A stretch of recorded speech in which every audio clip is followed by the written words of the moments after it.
when I eat this egg, it will disappear.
Ooh, ooh, o, o, o,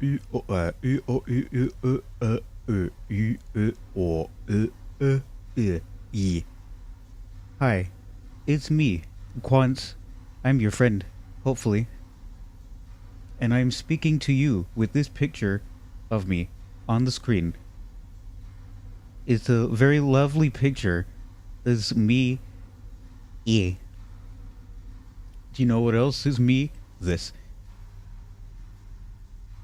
Hello. Yeah. Now, again, you won't see this for very long, probably, because most of today I'm going to be focusing on continuing what I started yesterday and what I honestly expected to also finish yesterday, which was showing people my records.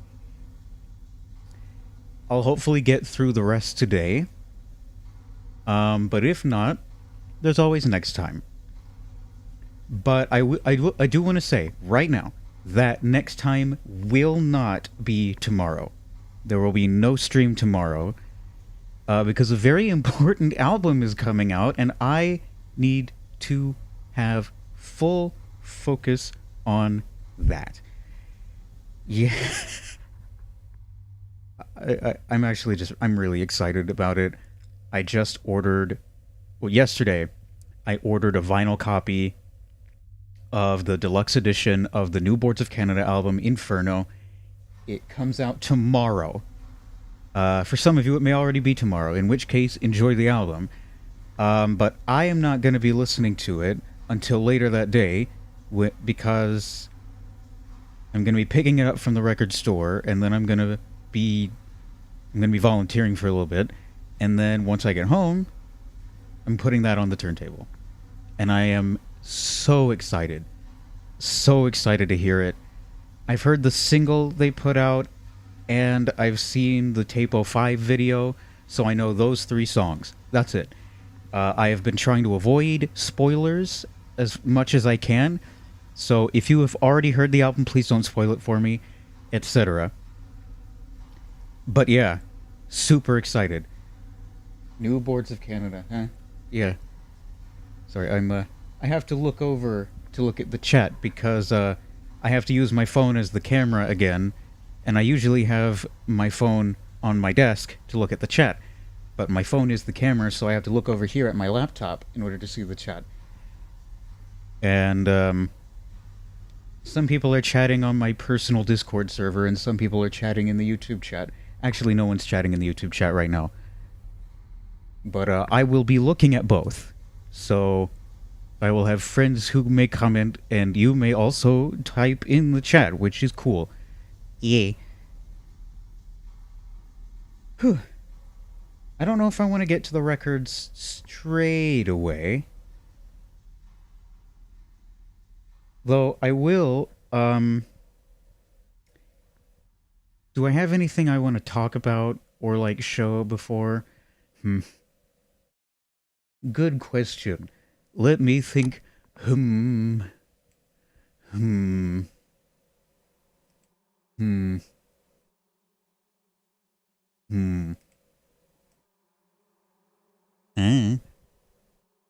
I don't know. Let's talk about how much I hate Egbert. Egbert is a bad creature. Do not trust Egbert. Egbert is bad, and I. Oh shit! Here he is. I didn't say anything, Egbert. I said nothing. Please don't destroy me. Okay, he's gone. Right. Where was I? Where am I? That's a better question. Is where am I? I think I might be in Cleveland. Is this what Cleveland looks like? Does it look like a big void? It might.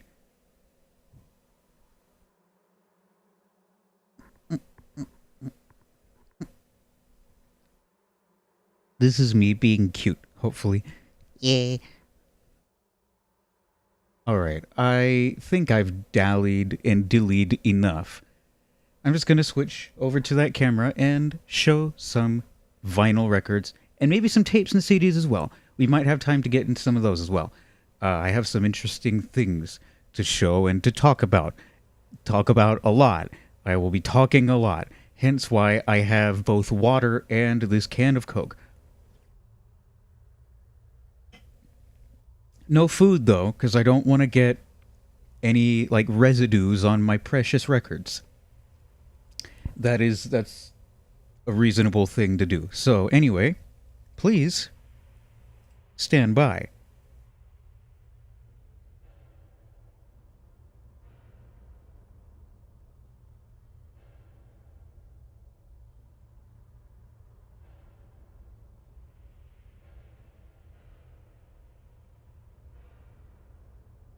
And here it is, the new setup. It's exactly the same.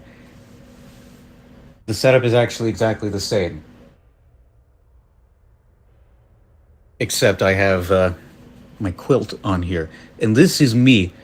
I showed this off yesterday, but I still just really love how it turned out. This is me, and I am your friend. Hello. Let, let me say hello to you specifically. Hi. My body is rigid. I can't move except when I move my entire body. And I am cool. Yeah. Okay, I'm just gonna sit off to the side and watch the action. There we go.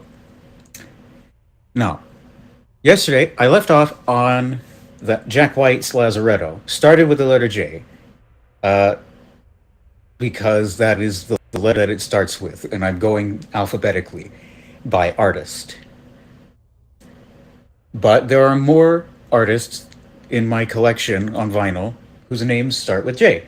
And so I'll start with those. Actually, first I should do this. A little bit of extra light.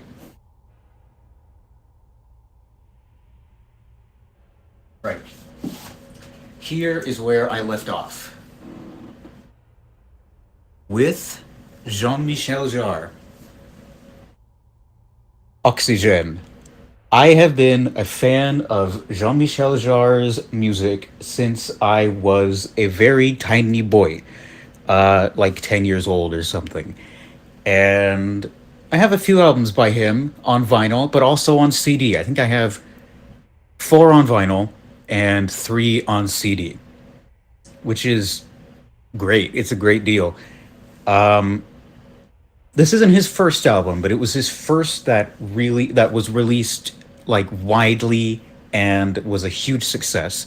This came out in 1976. It's very spacey, very atmospheric, and sort of ambient, but also rhythmic at times. Just full of these amazing soundscapes. If we look on the back, we can see the man himself.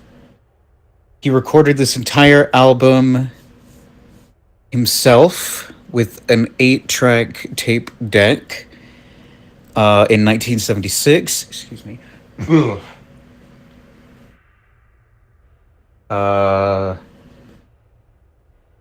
Those are all the equipment, and all the tracks are just named Oxygen Part 1, Part 2, Part 3, etc. This is a US pressing. It's from, I think, the year it came out, 76 or maybe early 77. The sleeve just has your generic Polydor promo stuff on it. Let's see, what could you get from Polydor on the side? You could get Buckingham Nicks, which was Lindsey Buckingham and Stevie Nicks before they joined Fleetwood Mac. Not a whole lot of stuff that I recognize just based on the album art, unfortunately. Especially not in black and white. Oh, this Rainbow album as well. What else could you get? You could get the Tommy musical soundtrack. And I thought this was the Carpenters for a second, but it's not. I don't know who those are. But yeah, Jean-Michel Jarre, Oxygène from 1976.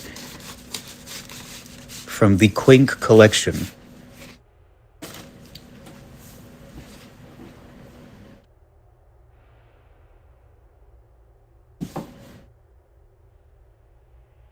Related, very similar, and also, I mean, it's by the same person. It's his next album, Equinox. This came out in 1978. My copy is not in great shape, and it also sounds terrible. It sounds so muffled, which is unfortunate because I actually like this better than I like Oxygen. I love both, but like this one's incredible. It's very similar to Oxygen, stylistically, although much more rhythmic, especially on the second side. Very good album. Such a good album.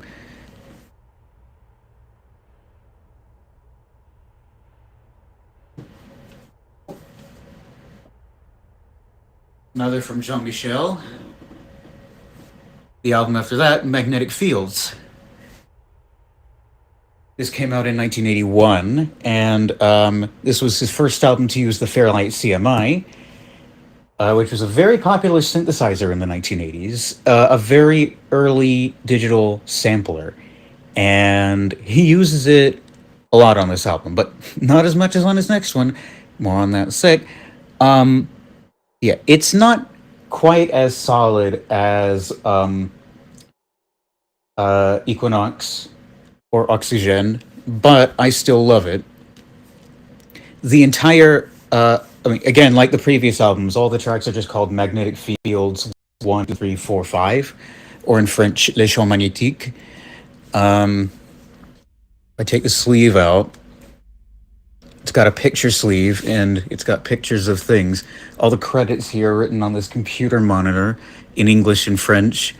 And then we have this picture, which was apparently taken on the 3rd of March, 1981. That's from the Fairlight. Something that the Fairlight could do was show you these digital 3D waveforms. Notebook excerpts, aerial view, and magnetic fields. But see, the pun is in the title, but it's only in the French version. Champ magnétique means magnetic songs, but champ magnétique with a P instead of a T means magnetic fields. But they're pronounced the same. It's French, and he is French. Therefore, it's a pun. That is the pun. The entire first track, part 1, takes up the entire first side of the record. And I think, if it will get back in the sleeve, please.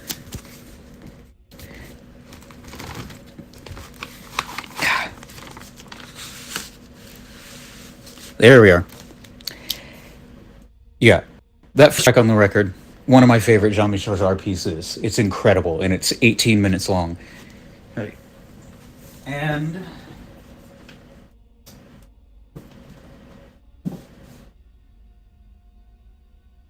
I have one more from him on vinyl, and that is the album which came out after that, Zuluk. This, unlike all the other ones, is a repress. It's the 2014 remastered version, which I'm sad to say sounds terrible. It does not sound good. but the album is incredible. I was talking about how he used the Fairlight on magnetic fields. Yeah, well, he uses it like 8 times as much on this album. He literally like he went around the world and sampled voices in different languages, and sampled them on the Fairlight, like chopping them up and rearranging them, all those voices and extra instruments and stuff on the Fairlight. This opening track, Ethnicolor, is just incredible. But there's also some guest musicians on it as well, especially on this track, Diva, which includes vocals by Laurie Anderson and guitar by Adrian Belew, which is pretty cool. This 2014 edition has a different sleeve than the original. If you look on the other side, you can see some of the collaborators. So there's Laurie Anderson, Marcus Miller on bass, Yogi Horton on percussion. David Lord, I think, mixed the album, and Adrian Belew on guitar. They don't play on every track. In fact, I'm pretty sure Adrian only plays on that one track, Diva. Same with Laurie Anderson. But overall, incredible record. Just the way that the sounds are assembled. And it was also one of the first ever fully digitally recorded albums. Back in 83, 84. No analog equipment whatsoever. It was all digital. And okay, in terms of the recording at least. There were analog synths on it, because I think he uses the... there's got to be a list of equipment. Yeah, there is. Moog 55, ARP 2600, Simmons SDS, EMS vocoder. ARP 2600 and the Moog and the Prophet 5, those are all analog synths. But the recording was all digital.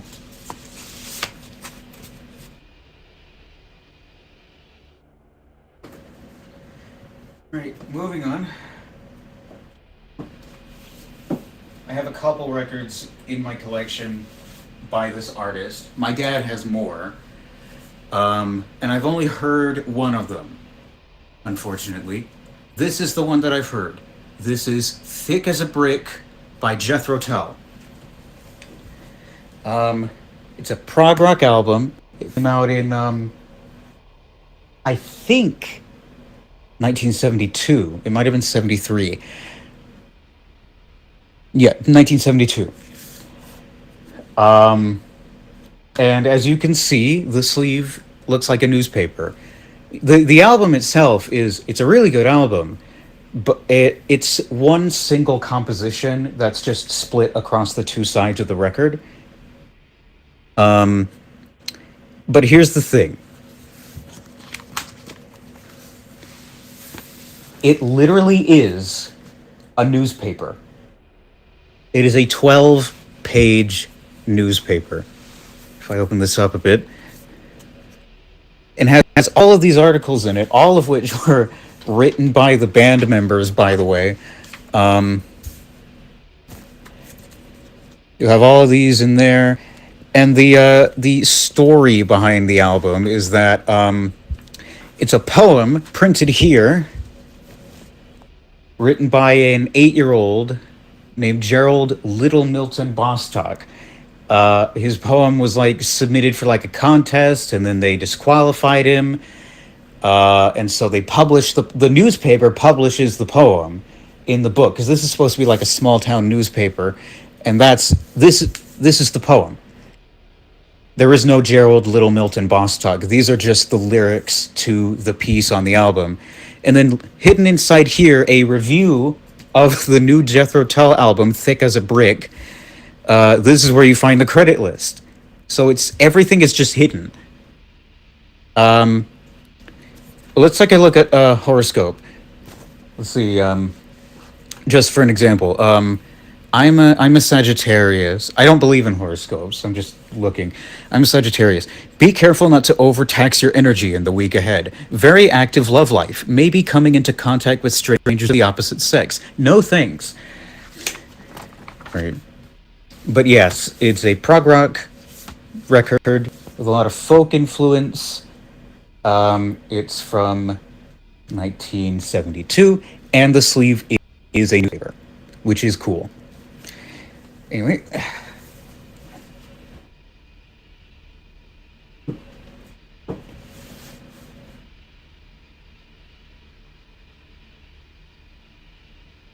this I think is the album that they put out the next year, so 73 or 74? 73, I think. I haven't heard this one yet, but I've been meaning to. This one's called A Passion Play.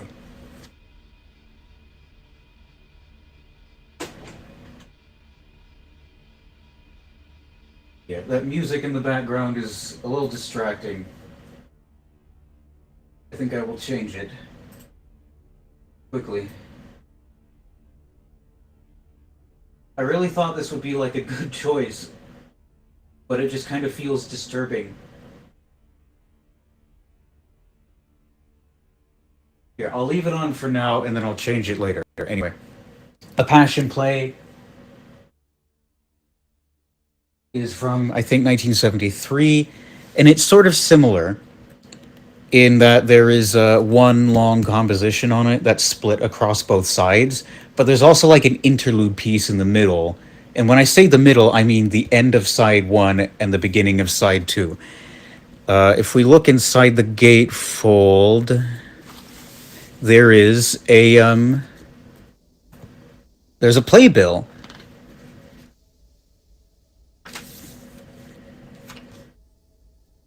Because it's called a passion play, and it includes all of the album lyrics, including here. Because like there's a bit where it's like not shown, so they had to print a page here for the rest of the lyrics, and it fits here. And in between the two parts of A Passion Play, there is the story of the hare who lost his spectacles. Again, I haven't heard the album yet, though. I've been meaning to. It's another one that I've been meaning to listen to. Passion Play.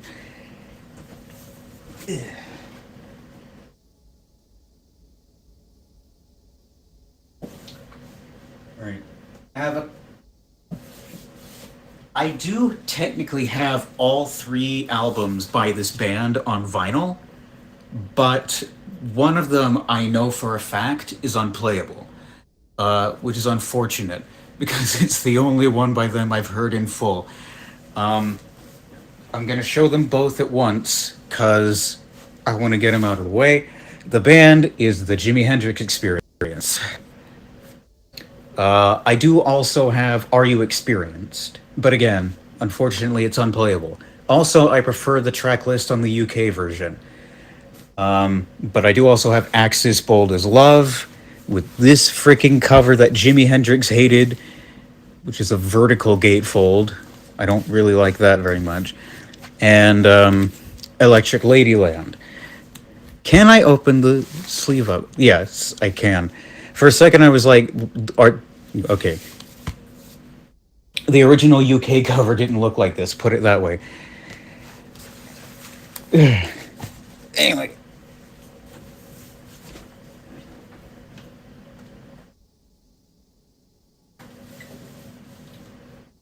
Here's a fun drinking game. Take a shot every time I say anyway. Right, what's next? Oh, it's another one I haven't heard yet. And it's not Jimi Hendrix Experience, it's Jimi Hendrix. This is The Cry of Love, which is Jimi Hendrix's first posthumous album, released in 1971, the year after he passed away. He started working on it the year he died, I think, and then never finished it. And then he had a bunch of like associates of his finished it for him or something. But it was the year after he died, and I haven't heard the album yet. So, Cry of Love. I forgot I had this.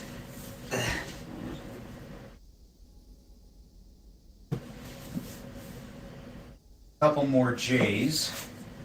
Next one is John Anderson. John Anderson was the vocalist for the band Yes, back in the 70s.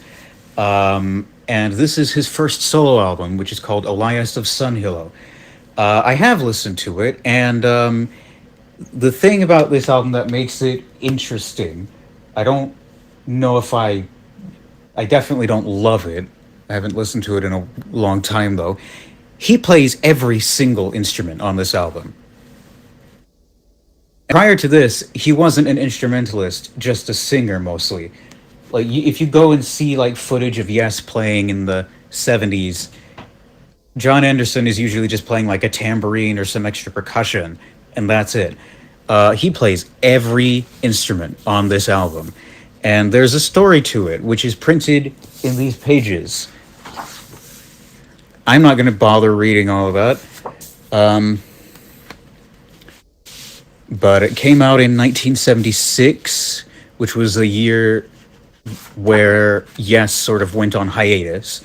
Between 75 and 76, they sort of went on hiatus so all the members could do solo stuff. And this is what John Anderson put out. And it's the only one I've heard. It's all right. It's okay. It's a concept album about, I think they have to flee the destroying planet in this machine or something like that. Anyway,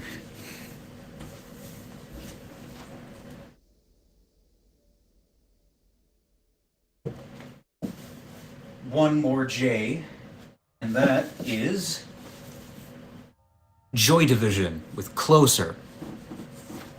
This is their second and final album.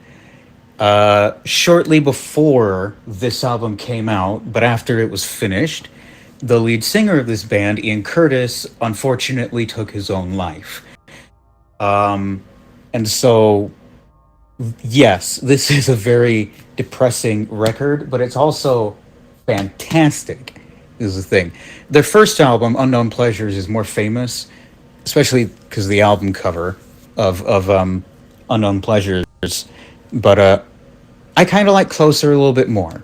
Closer is just incredible. This is a repress, and it is on clear vinyl, which I will show. Absolutely crystal clear. I have others that are on clear vinyl, and they're not like this clear. This is basically completely crystal clear. It doesn't, and for being on clear vinyl, it doesn't sound bad either. It sounds really good. This is a very good pressing. And it's a very good album, but it's also very depressing because of all the stuff going on with Ian Curtis at the time, and just knowing that he took his own life just before this came out. It adds a shroud over it. But it's incredible. Very good rock album. And the members of Joy Division, the remaining members, after Ian Curtis died, they went and they formed a new band called New Order, which I will get to in a bit. Right. We're entering the letter K.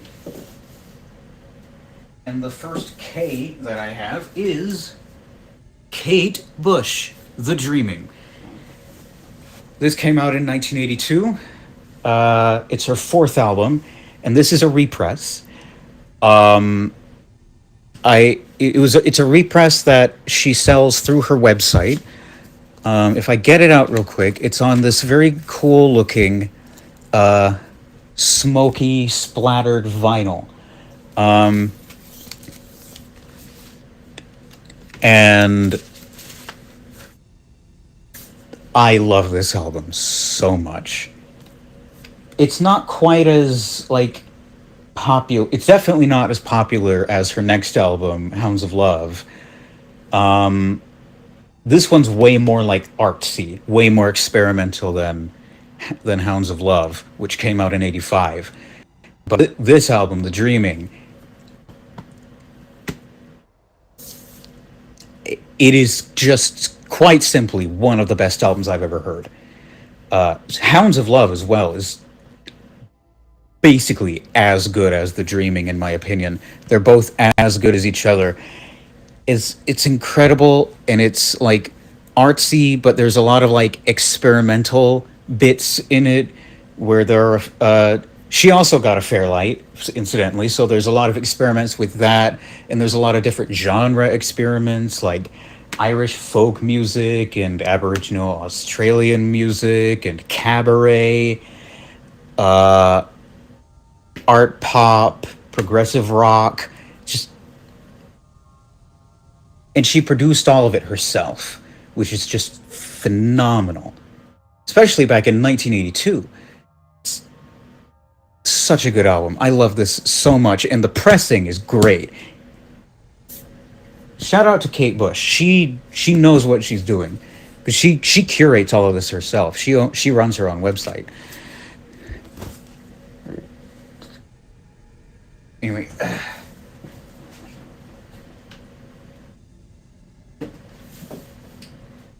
next, I found this for, I think it was like $22 earlier this year, and given how high prices for this go sometimes, that was a steal.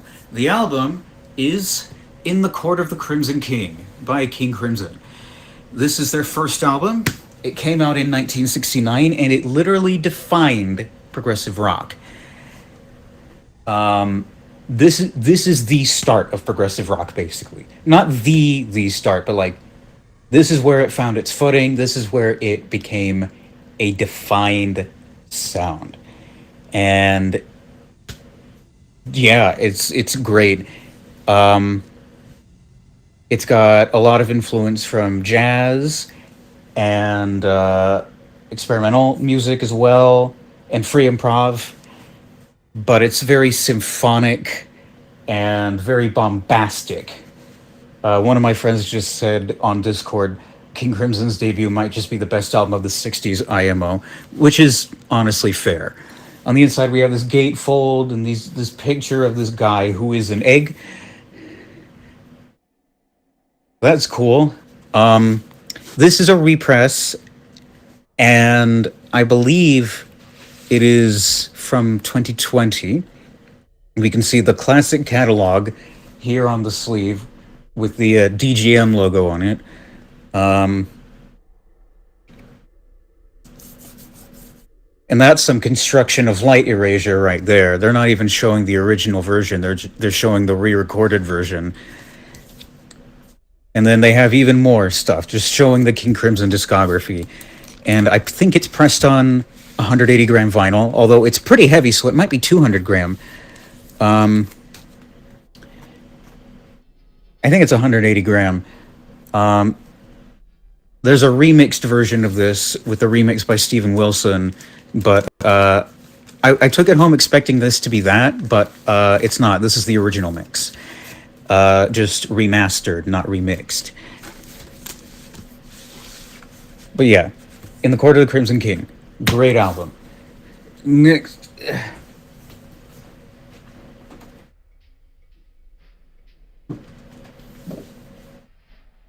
I have one more by King Crimson, and unfortunately, I think it might be my least favorite King Crimson album.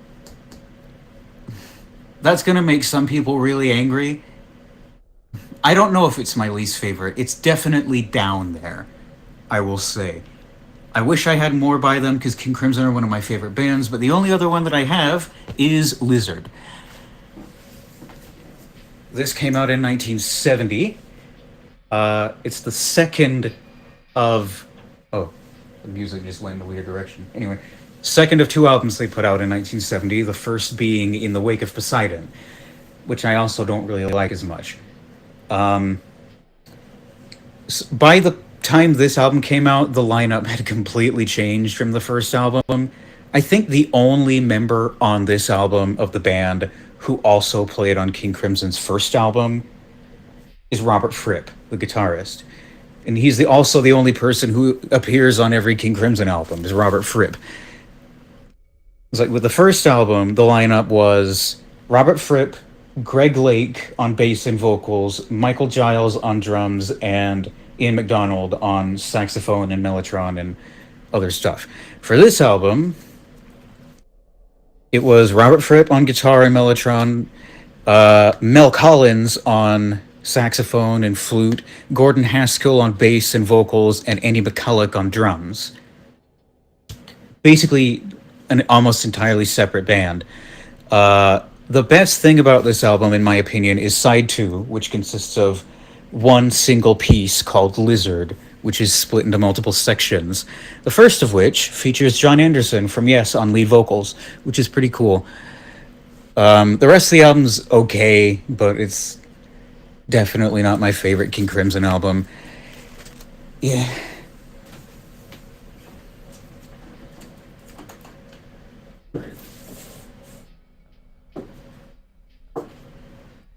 Next up,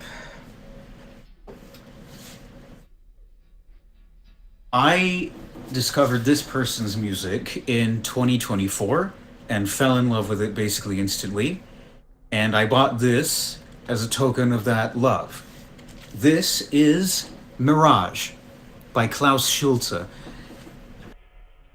This came out in 1977, and like many of his albums, especially in the 70s, it consists of two pieces which each take up an entire side of the vinyl. And both of them are actually about 30 minutes long.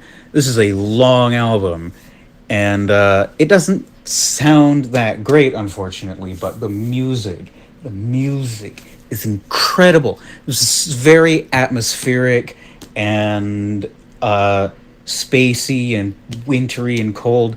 This is one of those albums where you put the needle down and then you just start levitating. It is beautiful. I love this album so much. This is a French pressing, I believe. Yeah, Pathé Marconi and Island Records from 1977. And that's the label. Each track, it says it's split into multiple sections. It is not. For some reason, it just lists multiple sections, even though there aren't multiple sections. It's just each track is one continuous piece. And it's beautiful. Really wish I had more stuff by this guy on vinyl. He was an amazing musician. He died in 2022. Anyway.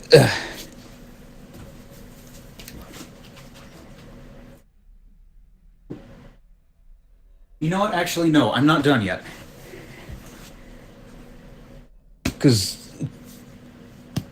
I don't think we've talked about Berlin School yet. Berlin School is one of my favorite music genres, and that is what this album is. The genre is Berlin School, which is a subgenre of electronic music where there is lots of focus on atmosphere and also on synth sequences and building these sort of long extended compositions out of these sequences and out of these atmospheric layers. Very melodic, very spacey, very dreamy. And he was one of the pioneering figures in that movement. This is a very good example of that. Just incredible. All of these synthesizers, it lists the equipment he uses on the album. He had a giant Moog C2 synthesizer, EMS Synthia, ARP Odyssey, ARP 2600, Mini Moog, Micro Moog, Polymoog, Farfisa keyboards, Crewmar keyboards, PPG, so many.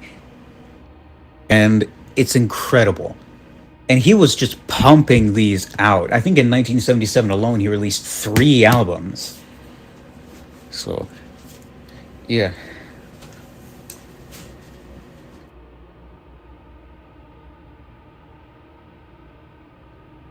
We're not even remotely through the letter K yet. But thankfully, most of the rest are by the same band. This is not one of them. I talked yesterday about I own a copy of Aphex Twin's Caustic Window LP as a bootleg. I mentioned I don't have many bootlegs in my collection. This one's a bootleg. This is Chill Out by the KLF.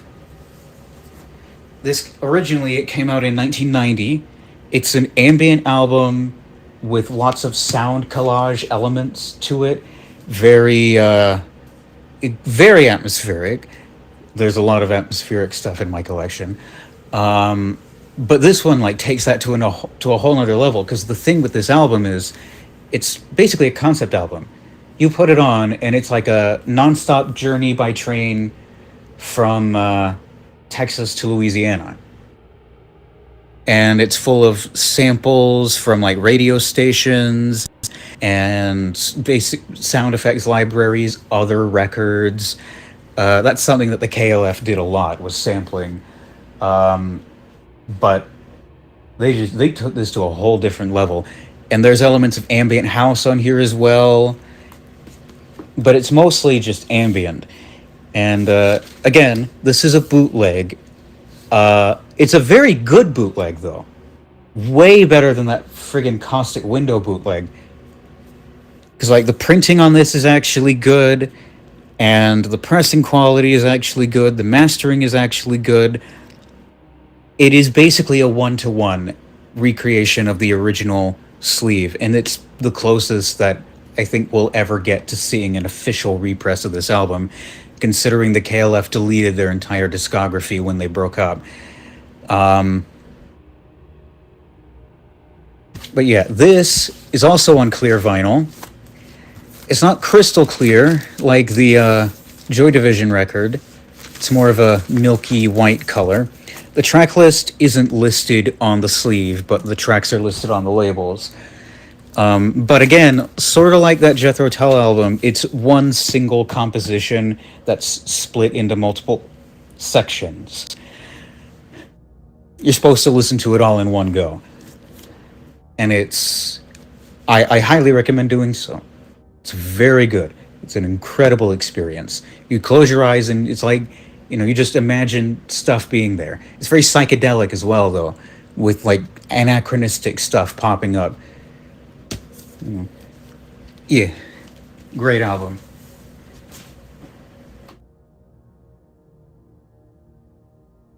Now, I own 4 albums by this next artist on vinyl, and I will attempt to show all of them at once, or at least not dwell too long on them.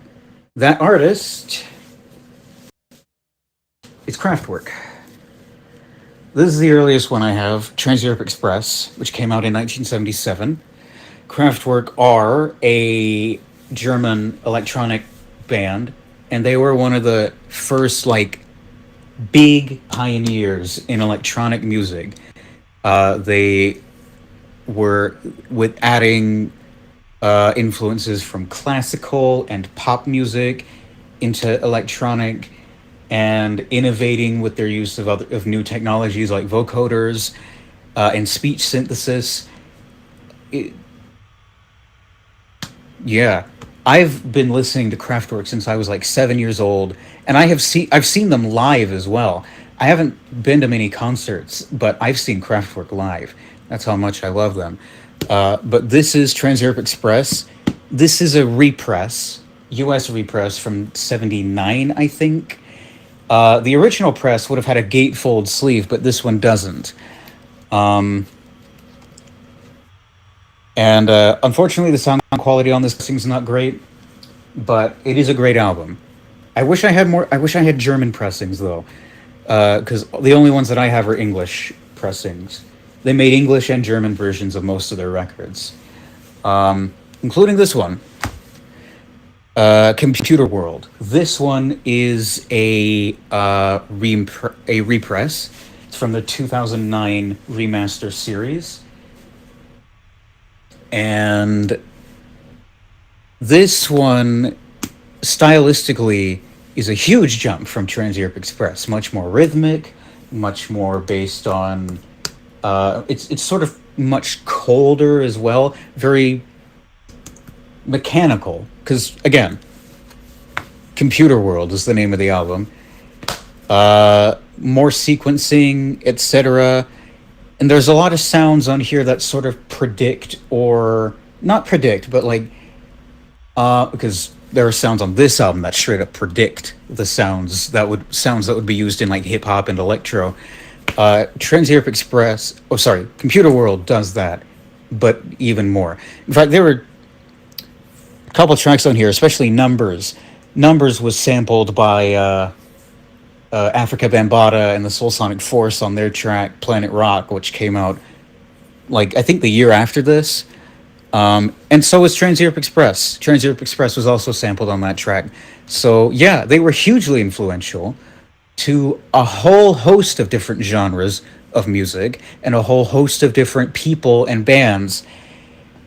And this album's incredible.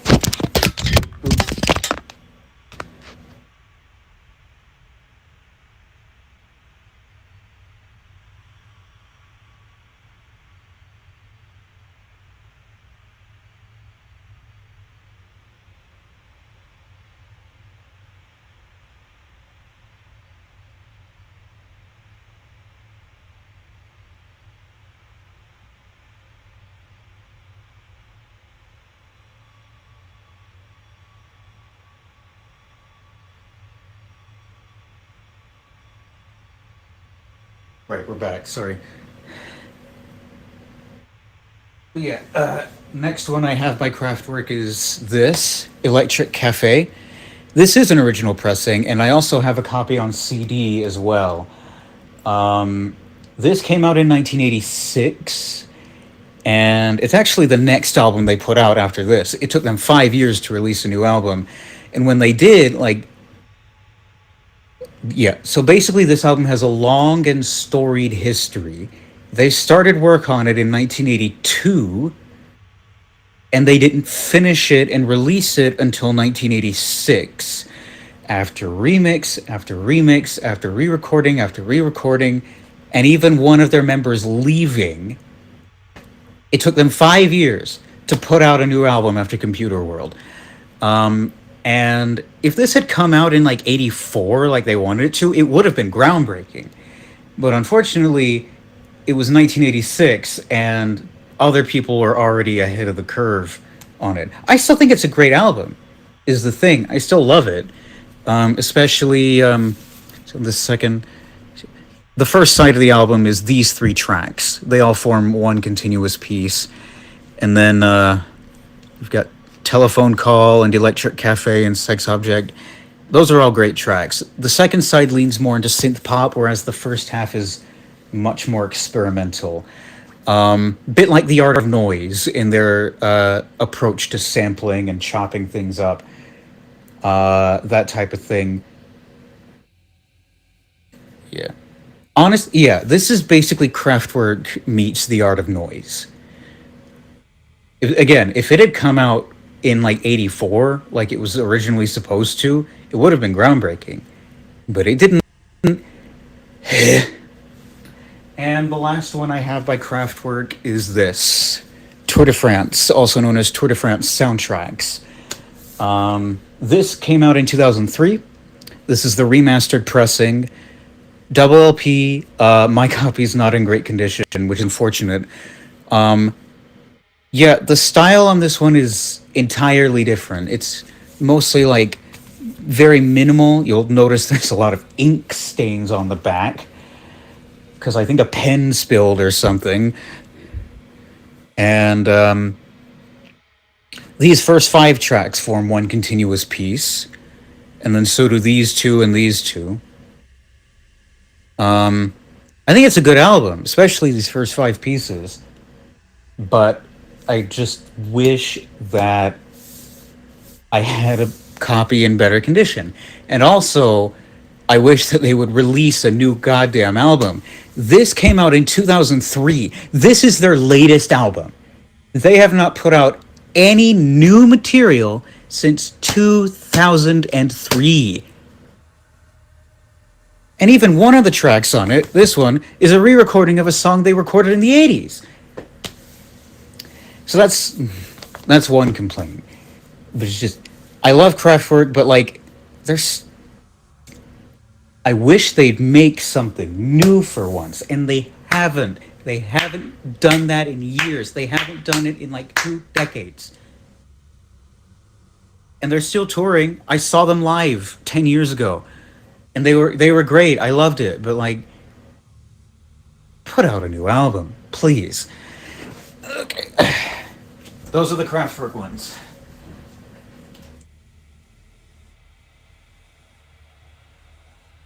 I gotta put all of them on back on the shelf.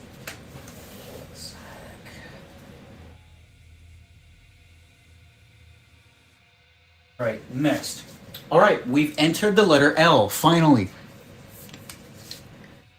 And we start with this. This is an EP called You're a Nice Girl, and it's by Last Step. It came out in 2005 on Planet Mu Records, as you can see there. If I take it out of the sleeve momentarily and show the other side, you can see there's no credits on it except for written and produced by Last Step. It's got 4 tracks, 2 on side A, 2 on side B. Last Step released a full album in '07, which contained all 4 of these tracks on it.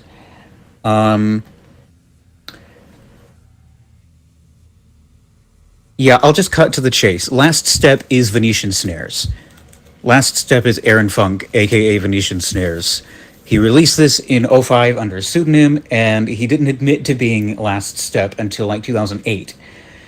But I think it was everyone's suspicion right away because Venetian Snares' whole thing is that he doesn't make tracks in 4/4 time. He makes tracks using odd time signatures. Every track on here is in like 5/4. So yeah, people got it pretty much straight away that really only someone like Venetian Snares would make an entire album with no tracks in 4/4 time. So yeah, this is him. Except the style is different.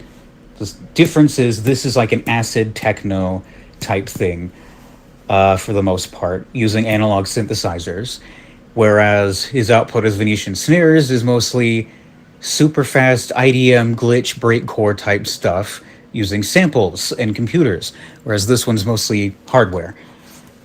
I like this a lot. His albums as Last Step are pretty good too, especially 1961 and Sleep. Those are both great. Okay,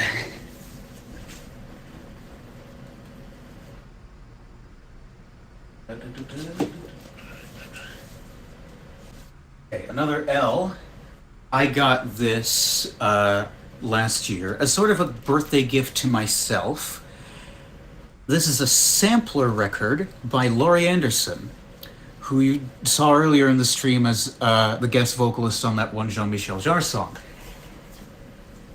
Believe it or not, she is an artist in her own right, and in 1984, she released a 5 LP box set, 5 LP live album called United States Live, and this is a sampler for that box set. It's only about 25 minutes long in total, and it contains excerpts from many tracks that appear on that box set, which is an incredible album, by the way. I've listened to the entire thing like 3 times, and I love it. But yeah, this is a promo for Laurie Anderson's United States Live box set. There's nothing on the back. It's just this picture on the front of her wearing light goggles. Because the thing with United States, the piece that she was performing for that box set was called United States, parts 1 through 4, and each part was performed successively over 4 nights, and it wasn't just music; it was also film and animation and puppetry and magic and performance art, that type of thing. Unfortunately, the audio is the only record that we have of it, but like, I wish I could see the visuals, because for this set, she would wear stuff like this, and also play instruments that lit up, like a violin that was like neon colored, and uh, there was a part where she'd have like a light shining into her mouth while she talked, or something like that. And it was, again, I wish I could. There are photos, but I wish I could see the video of it.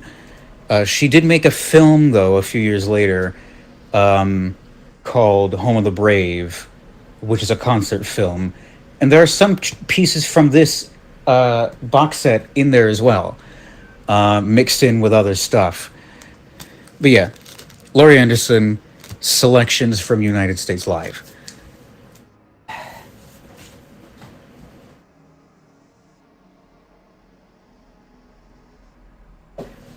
Okay, here's another record which I'm sad to admit I haven't heard in full, and yet still have. This came from my dad's collection. It is the fourth album by Led Zeppelin, which officially has no title, but pretty much everyone calls it Led Zeppelin 4.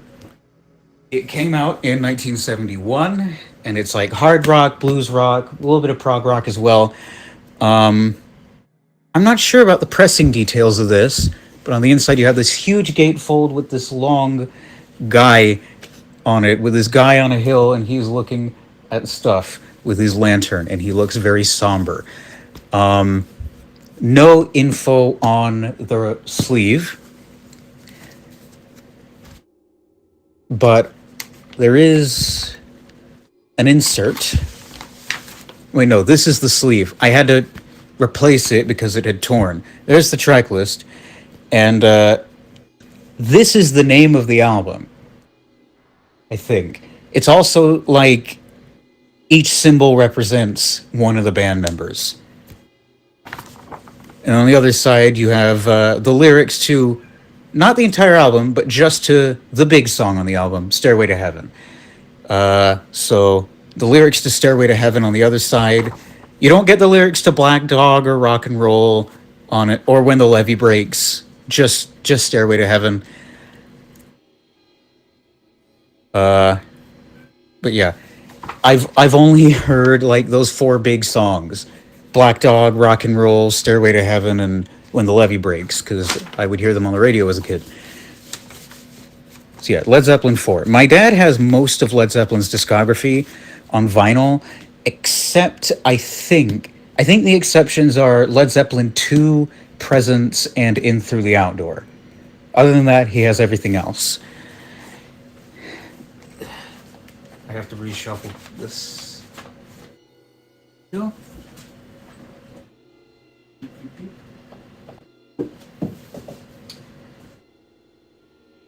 All right. This one I actually got from my granddad's collection, who I talked about in the last stream. Uh, he passed away in 2019, and when he died, he gave me, sorry, 2018 no, he passed away, and he left me his entire record collection, of which I only have a small part. This is part of that. I have heard like half-ish of it. Haven't heard the whole thing. This is Quiet Village by Martin Denny. I think it came out in 1959, and it was either 58 or 59. And excuse me, I have to take care of a small creature.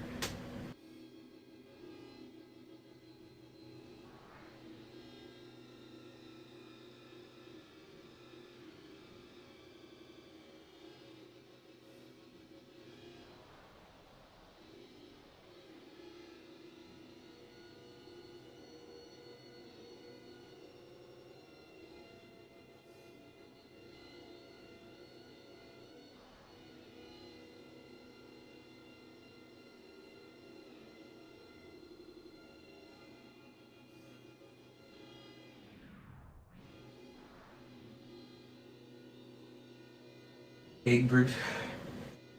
Egbert needed attention. Anyway, Quiet Village, Martin Denny. Martin Denny was a pioneer in a musical genre or subgenre called exotica. And exotica is sort of like a style of easy listening or lounge music that takes a lot of influence from different world genres of music. It's like world music before world music. So from like Africa and East Asia and Polynesian countries and places like Hawaii, etc. Hence, the front cover. That fun fact, that's not Martin Denny. That's just a random model, and she's wearing a low cut dress in some kind of tiki hut or something.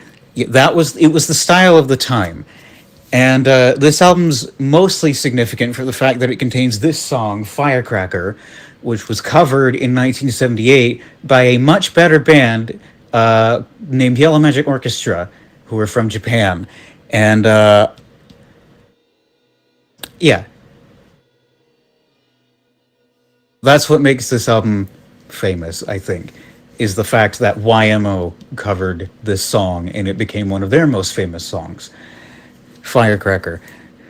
But the original's on here, and it's just not as good. YMO did it so much better, and they also did it with an air of.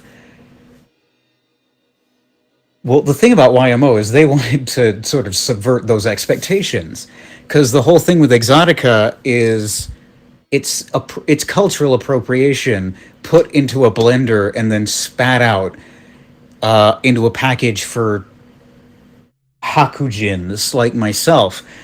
And the members of the band knew that, but at the same time they liked the music and they wanted to be like, hey, we can take this music and like make it just a little bit better with electronics. And so they did.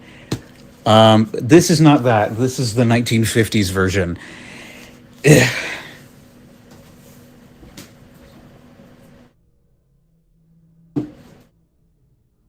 Right. Now, I have this, obviously, because you're about to see it.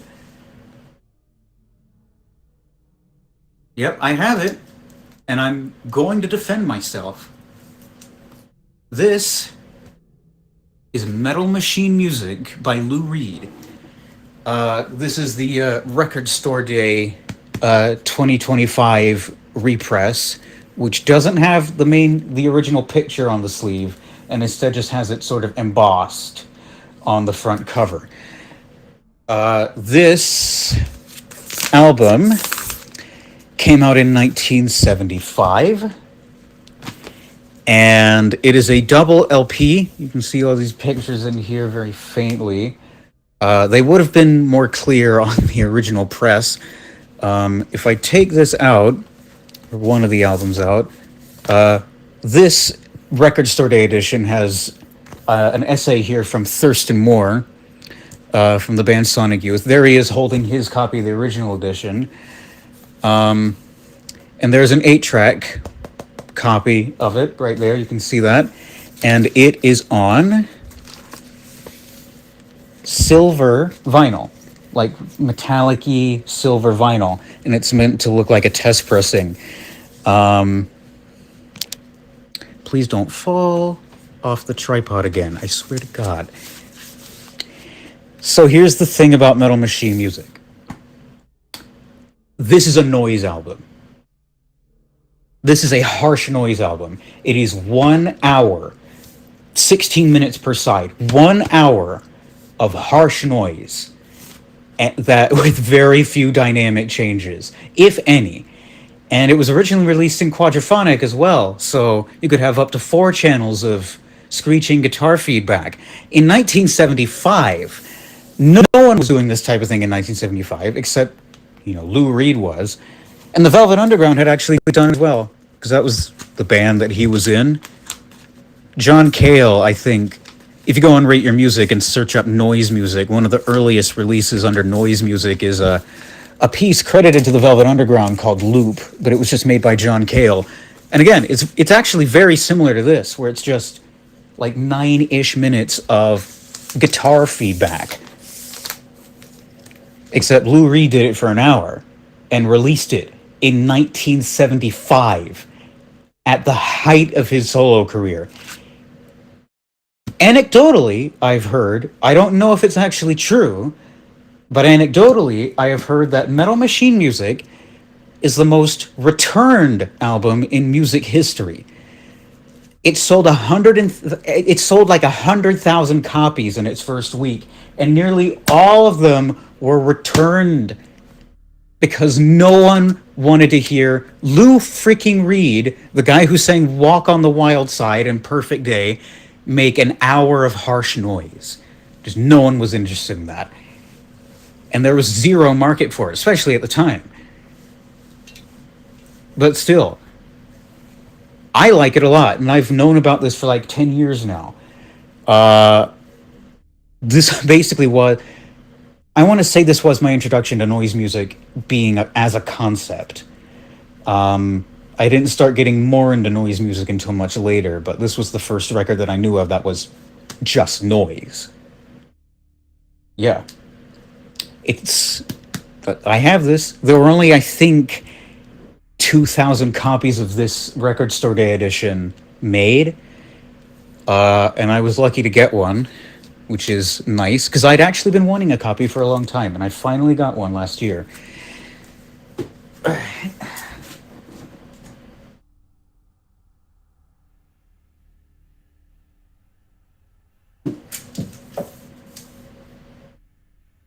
Oh, you know what I just realized? That's out of order. Yeah. I accidentally put the Martin Denny album one too soon on the shelf. But anyway, here's another album that I haven't listened to in full yet. Business as Usual by Men at Work. It's from 1982, and it has two songs on it that are really famous. Those being Who Can It Be Now and Down Under. They're a new wave band, or were a new wave band with bits of like punk and two-tone mixed in from Australia. And this is, I think it's their first album. Uh, and I haven't heard the whole thing yet, but I've definitely heard Down Under and Who Can It Be Now. So yeah, I'll get to this one eventually as well. Right, now I have to rearrange the shelf. There's a problem. Oh, there we go. Boom.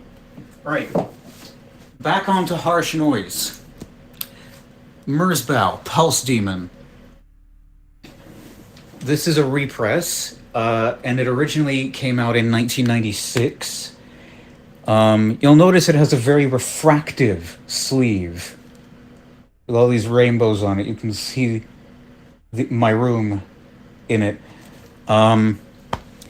Yeah, originally from 1996, and it is a harsh noise album.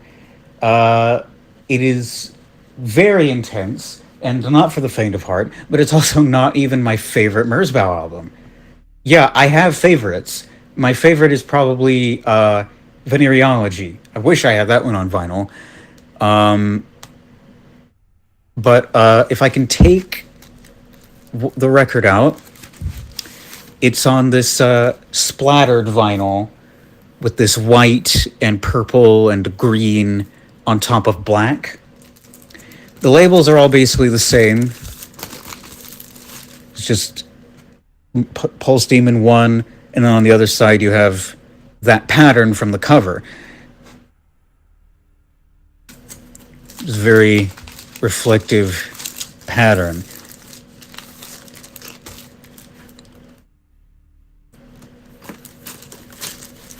I mean, it's fine if you like noise music. It's a perfectly decent noise album, but at the same time, that's basically it. It's just decent. There are better noise albums out there. Merzbow has made better noise albums than Pulse Demon. I'm not even really sure why this is his most famous album. I think it's because Venereology, which came out in 1994, was his first record to be released on Relapse Records, which is a fairly big, like, industrial and heavy metal music label. He released that on Relapse Records, and then 2 years later, he released this also on Relapse. And I think the theory is that this is the most popular one because by the time this came out, he had a more of a sizable audience in the U.S. because of venereology, and so more people were interested in this second release on Relapse. And this release did come out on Relapse, and it was remastered by James Plotkin. His most famous track is on this record, which is the opener, Woodpecker Number One. It's famous just because it's the first track on the album. That's why it's famous. All right.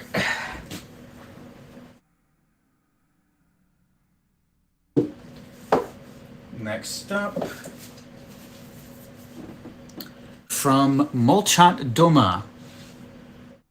This is an album called Étage, which I think means floors, like stories on this building. Anyway, this came out in 2018. It is the Molchat Doma are from Belarus. Their music's in Russian, but they're from Belarus. And this album came out in 2018. There's one track on it that got really popular on TikTok a few years ago, which is this track, which is called Sudna. It is a track, and it is how I found out about the band, but I didn't find them out through TikTok, so I guess that's a win for me and a lose for TikTok. I love this album. I think it's a great album. This unfortunately isn't a great pressing though. It's on this Coke bottle clear vinyl, and this is the reissue because the first issue came out the year it came out, 2018. But then at some point they signed to Sacred Bones Records, and they re-released all their music. And this pressing on Sacred Bones has issues. I'll put it that way. It's unfortunate. I have no idea what's going on with the music in the background right now, but I think I'm going to change it.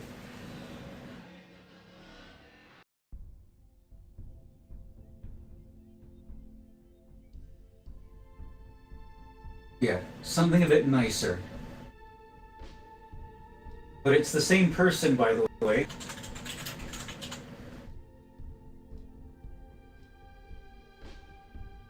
Yeah.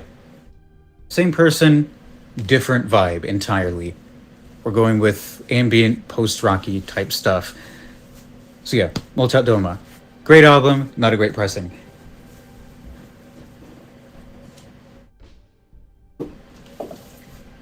Right, one moment. I need a drink.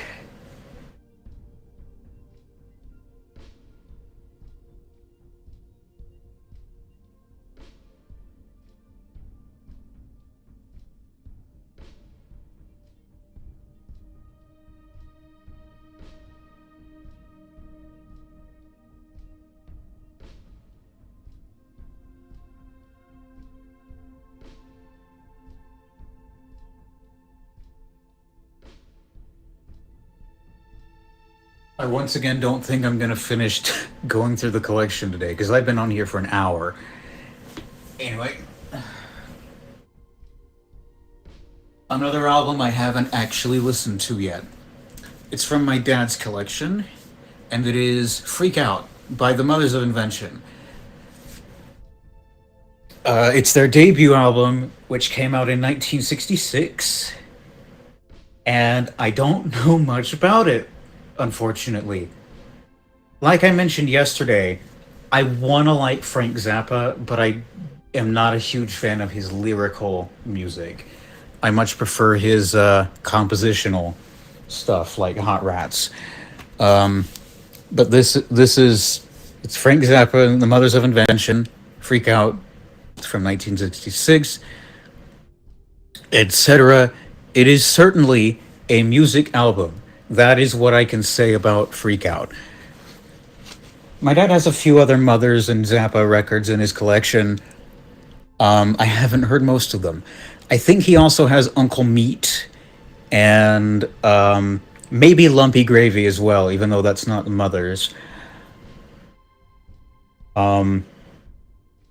I know he has Joe's Garage Parts 2 and 3. He doesn't have Joe's Garage Part 1, just Parts 2 and 3.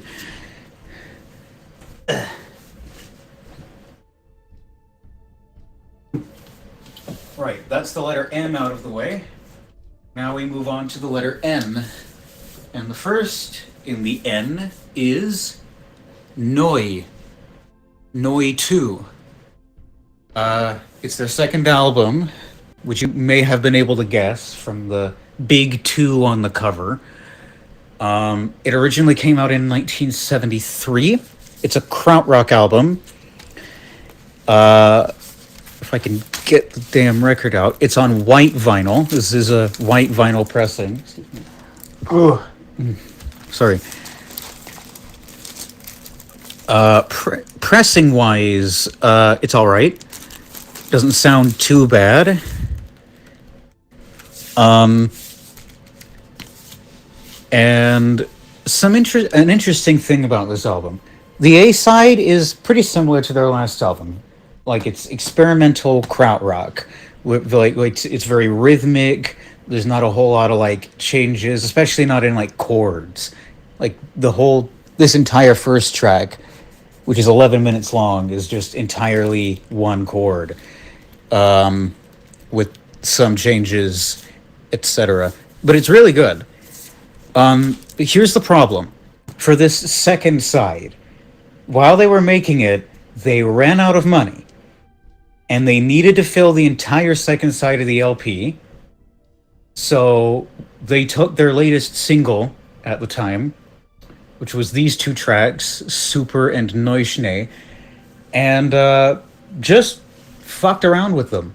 Played it at the wrong speed on a turntable. You see Neuschnee 78, Super 16, Super 78, and also with tape recorders, like on Cassetto and Halo Eccentrico here. The entire second side is just variations on that single, because they ran out of money and desperately needed to fill the second side of the album. It even says here in German, for side 2, Neuschnee and Super was the title of a single that we released in October 1972. With the exception of Cassetto, all of the songs on this LP side are variations of the single with turntable and tape, etc. Which technically makes it the world's first remix album, because again, 1973. It's technically the first remix album, although it's not remix in the modern sense, and it's also, they didn't do it on purpose, they did it out of necessity. Still a pretty good album, though. Not as good as Noise 75, but still.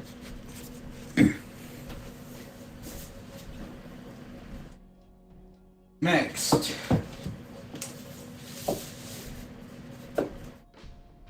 I'm going to talk about the next 5 all at once.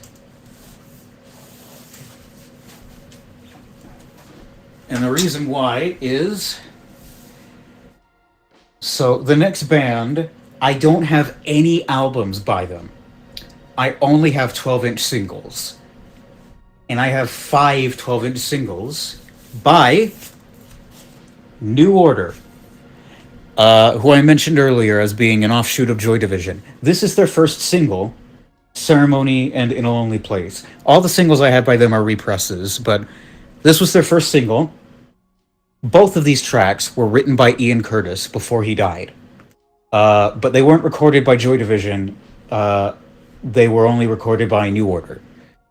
So, this was the first thing they released. Next one I have is their biggest hit.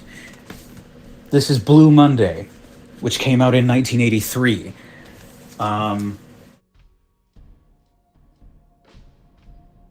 It's a great song. It's very dancey, and the sleeve, you'll notice, is die cut to look like an old floppy disk. And that's pretty cool. Just the fact that it's like that. And it has 2 songs on it. The track listing actually is listed on the sleeve. And you can see it. But you may be saying to yourself, but Quink, no, I don't. You are giving me lies and fibs. Here's the thing. These colors are the text.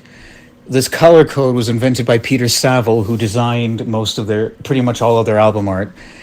And it's a color code. I think it says, I think it's FAC 73, the catalog number, BLUEMONDAYAND,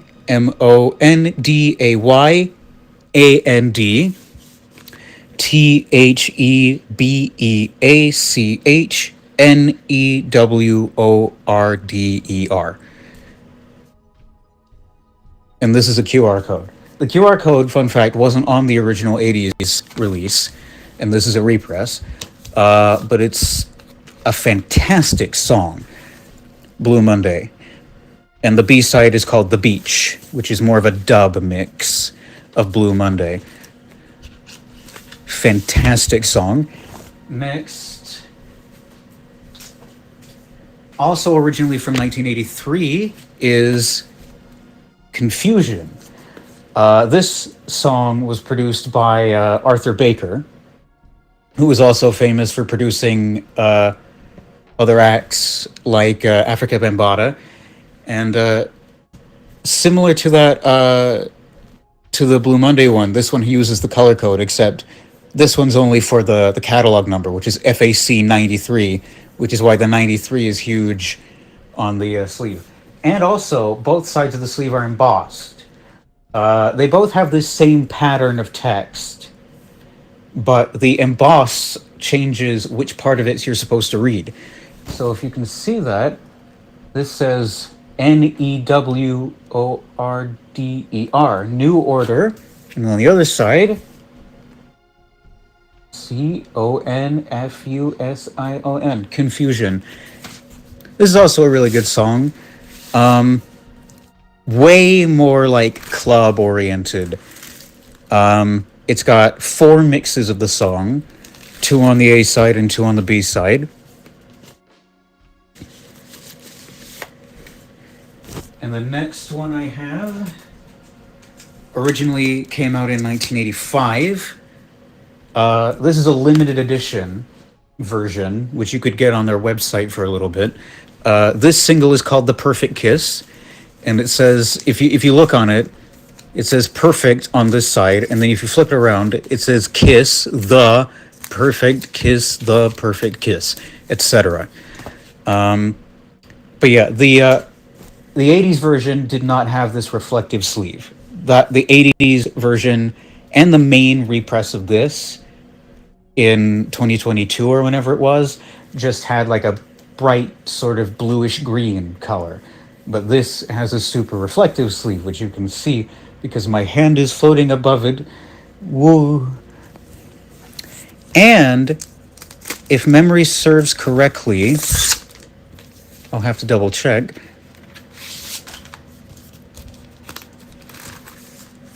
It's on clear vinyl. Yeah, so that's pretty cool. And it's the same like crystal clear vinyl that Joy Division album was pressed on. I mean, it makes sense considering Joy Division and New Order are the same band. These sleeves are so fiddly. Where's the opening?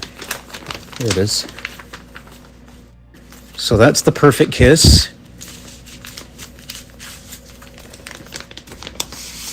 And then I have one more. Originally from 1987, True Faith, backed with 1963. These are 2 of my favorite New Order songs, both on one single. So good. True Faith is incredible. So is 1963. I love it. I love it. I love it. I love it. I wish I had albums by New Order, but I keep promising myself the very first New Order album I get is going to be their debut, which is my personal favorite, which is called Movement. Issue is, I've never seen a copy for sale that wasn't expensive as shit. I saw a brand new copy at the record store, and it was, I kid you not, $50. $50 for a copy of Movement. I am not paying $50 for a new copy of Movement. It wasn't on colored vinyl. It wasn't a limited edition thing. It was just $50. So yeah, those are my new order 12-inch singles.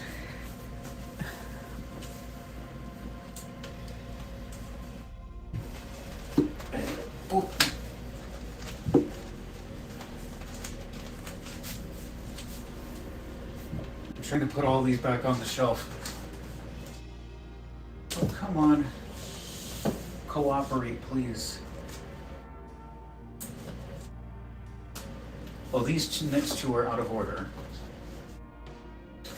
Right. Last one of the letter N. This is an interesting one, shall we say. This is the vinyl version of an EP. Okay, it was an album on CD, but the vinyl's missing one track, so it's an EP by a band called Nymphomatriarch. Nymphomatriarch was a collaborative project between Rachel Kozak, aka Hecate, and Aaron Funk, aka Venetian Snares. They made this album in between from 2002 to 2003 as a collaborative project. And when I say collaborative, I mean extremely collaborative. So here's what I mean. I'm going to take the record out and show and read this little blurb on the label. This is actually side B. But the label says, it has the track list, and then it says, all pieces were assembled in Winnipeg, Canada by Aaron Funk and Rachel Kozak, May 1st to May 13th, 2002. Every sound was synthesized from their privately recorded debaucheries committed while on tour in London, Paris, Basel, Antwerp, and Winnipeg. So,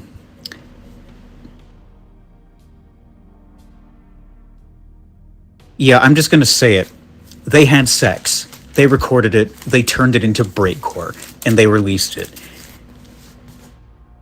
And for some reason, I actually like how it sounds. Not like all of it, but like purely from like the standpoint of making an album out of that. It sounds really good. But of course, you'd have to judge. I would recommend that you judge for yourself. Yeah, this is the vinyl version, which only has 5 out of the 6 tracks that were on the CD. The one that's missing is a 14-minute long EAI piece. So, not missing much. It was my least favorite track anyway. Ugh. Right. That's the letter N over with, and only one, at least on vinyl, from the letter O, and that O is The Orb. This is an EP from 2002 called Compassion. It only has 3 tracks on it, and it was released on compact, as you can see. 2 of the tracks on here would be released on their album Bicycles and Tricycles, and the other would be released on their 2005 album Okie Dokie, It's the Orb on compact, which came out on Compact Records. I really like this era of The Orb. This is more of like a minimal techno, micro house dub type thing, rather than their more ambient stuff. I do love the ambient Orb, but like Sidonia and Bicycles and Tricycles, they kind of lost their footing. And then I feel like they found it again with Okie Dokie, It's the Orb on compact, of which this was a product. This first track appears on that album. These 2 appear on Bicycles and Tricycles, but in different versions. And the versions that are on here are better than the ones that appear on Bicycles and Tricycles. Yeah. This is a good EP.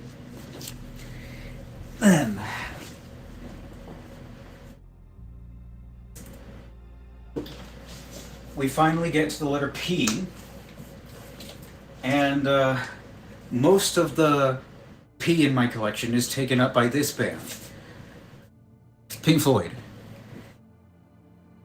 This is their first album, The Piper at the Gates of Dawn, which originally came out in 1967. It is a repress, and it's a special repress because this is the mono version. Sort of like me with the Beatles albums that I showed, I absolutely think the only way to listen to The Piper at the Gates of Dawn is the mono mix. The stereo mix just sounds so, like, lazy. It's that thing, again, like the Beatles did, where they just take one element, pan it hard right, another element, pan it hard left, or have this bit go, like, side to side, that type of thing. I hate it. I hate it, I hate it, I hate it. This is how it was meant to sound. This was the mix that, like, that they actually put effort into. It's their only album. Okay, it's not their only album featuring Syd Barrett, but it's the only full album featuring Syd Barrett. Syd Barrett was one of the founding members of Pink Floyd, and the reason why he's not on any of the other albums is because he lost it. He was mentally not in a good place, and it's sort of a tragic story. What happened to Syd Barrett? He did have a bit of a solo career in the late 60s, early 70s, but then gave up music by like 73, 74, and lived out the rest of his life in solitude. So he died in 2006. But this album's incredible. Very psychedelic. Very unlike most of Pink Floyd's other records. Then again, it is their first. Next one that I have by The Floyd was originally my dad's, and unfortunately it's in terrible shape. But that album is Amagama, which came out in 1969.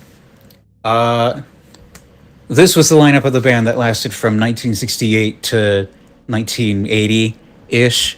David Gilmour, Roger Waters, Nick Mason, Richard Wright. Here seen going inwards into these photographs, which is cool. And I have to say, that is the best part of the album. Okay, that's kind of a lie. It's a double album. The first half is a live album, and it includes some tracks of theirs from the time, like Saucerful of Secrets and Set the Controls for the Heart of the Sun and Careful with That Axe, Eugene. The second half is a studio album, and the thing about the studio album is it's not like the Pink Floyd stuff they were making at this time. In fact, I barely call it a Pink Floyd album. Each member of the band gets half a side. And yeah, it is 4 solo pieces marked under the Pink Floyd name. It has its moments, I will say, but it also has a lot of moments that don't. Yeah. In particular, I think Richard Wright's composition, Sisyphus, which opens this side of the album, especially part 2 and part 3 to an extent, are some of Pink Floyd's lowest moments. And let's not forget Roger Waters' second contribution to this album, several species of small furry animals gathered together in a cave and grooving with a pict. Yep. For what it's worth, my personal favorite of the 4 members' individual pieces is David Gilmour's piece, which is called The Narrow Way. Because it's more like an actual song. But again, like for each solo piece on the album, one member plays every instrument. That includes Richard Wright. who's not a percussionist. I mean, Roger Waters here on his pieces mostly, he at the very least just kept it at guitar and tape effects, which is what he was good at. So he didn't try doing drums or synthesizers or anything like that. But Nick Mason's a drummer, and his piece, which is called The Grand Vizier's Garden Party, is entirely percussion, which I, as a percussionist, appreciate. But it is also, like, not... Think of it like if John Cage wasn't... Yeah. Next, we now resume our regularly scheduled good Pink Floyd album, Atom Heart Mother. This was actually the first Pink Floyd album I was given. It's from my dad's collection, but I was given it when I was like 10 or 11. And it's from 1970, and this was really the start of Pink Floyd going prog. The first side consists of one track called Atom Heart Mother, which has 6 pieces, 6 subsections. Second side has 3 vocal tracks, one from Roger Waters, one from Richard Wright, and one from David Gilmour. And then another band piece, which is called Alan's Psychedelic Breakfast. I like that one a lot. This is a very good album. Not as good as Metal, which is their next album, but still. I don't have Metal, but I do have this, Dark Side of the Moon. You know what the Dark Side of the Moon is. I'm not going to talk about it.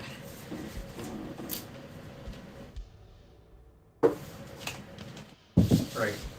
Next, from Pink Floyd, Wish You Were Here, from 1975. You should know about Wish You Were Here, but in case you don't, I will fill you in slightly. It is the best Pink Floyd album. Dark Side of the Moon's great. It's not Wish You Were Here great. This is a great album. Animals is a really close second. Unfortunately, I don't have that one on vinyl, but I do have... If I can put this back on the freaking shelf. I don't have Animals, which is my favorite, but I do have The Wall from 1979, aka Doug Walker's worst nightmare. I love The Wall. I've loved Pink Floyd ever since I was a kid, and I've loved The Wall for about that long.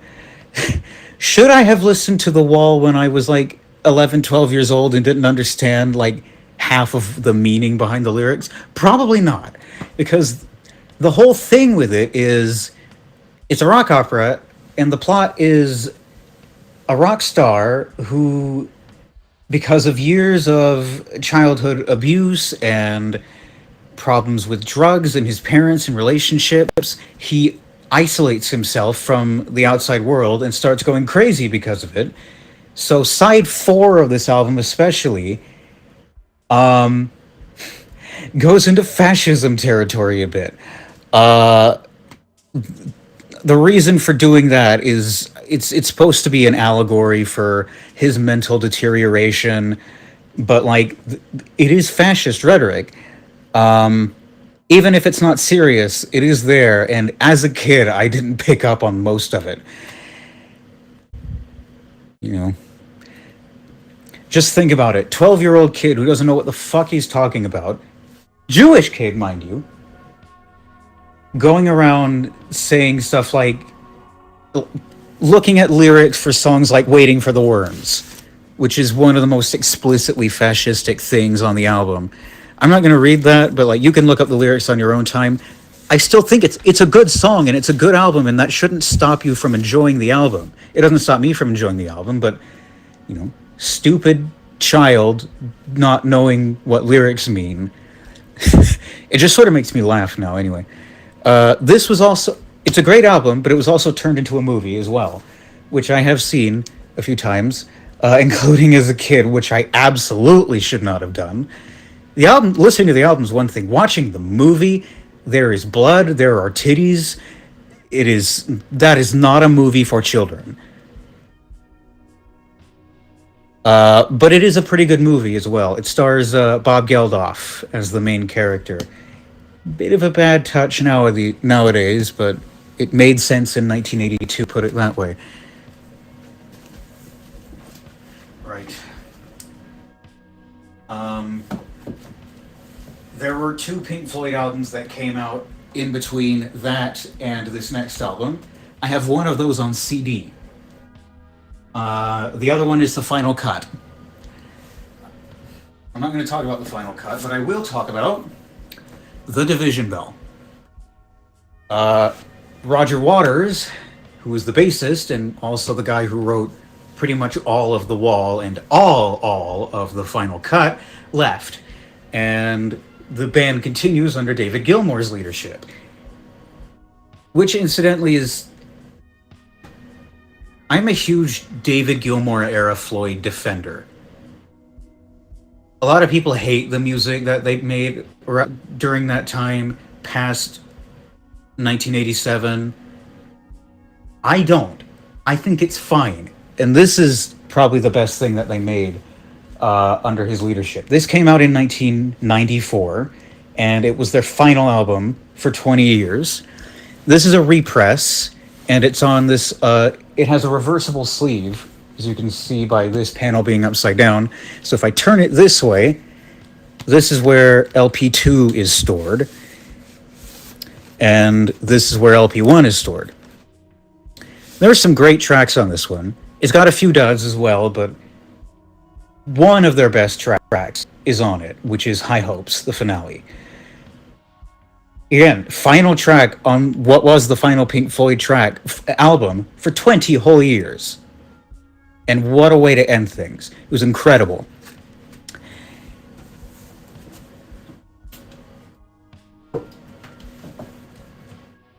But then something happened, which unleashed the powers of our imagination.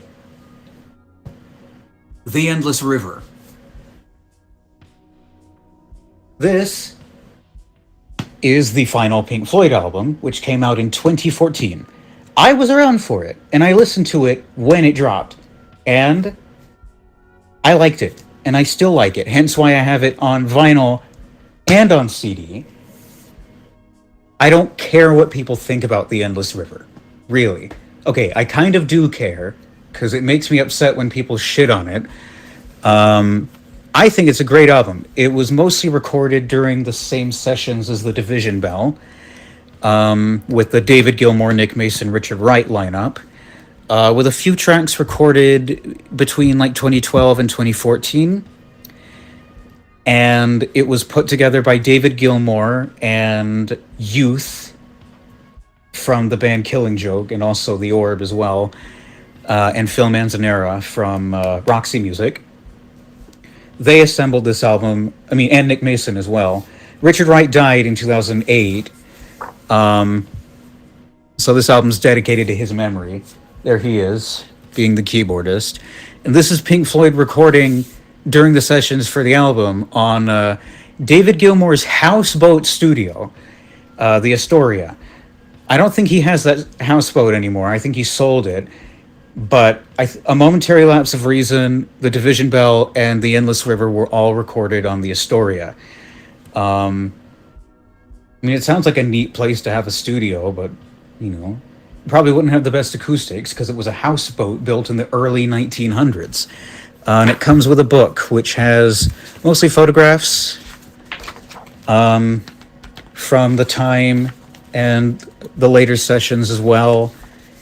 And the lyrics to the only vocal track on the album, Louder Than Words. Because the entire album is instrumental and leans more in an ambient, post-rock type direction. I like that about it. I really do. I love it. And I will agree that Louder Than Words is, not their proudest moment. High Hopes is the final Pink Floyd song, in my opinion. Like, that is the song that closes out their discography. Even though this album exists and there's a lot of really great tracks on it, Louder Than Words is just not the way that it should have ended. But it was the way that it ended, and it was in 2014. So those are all the Pink Floyd albums I have.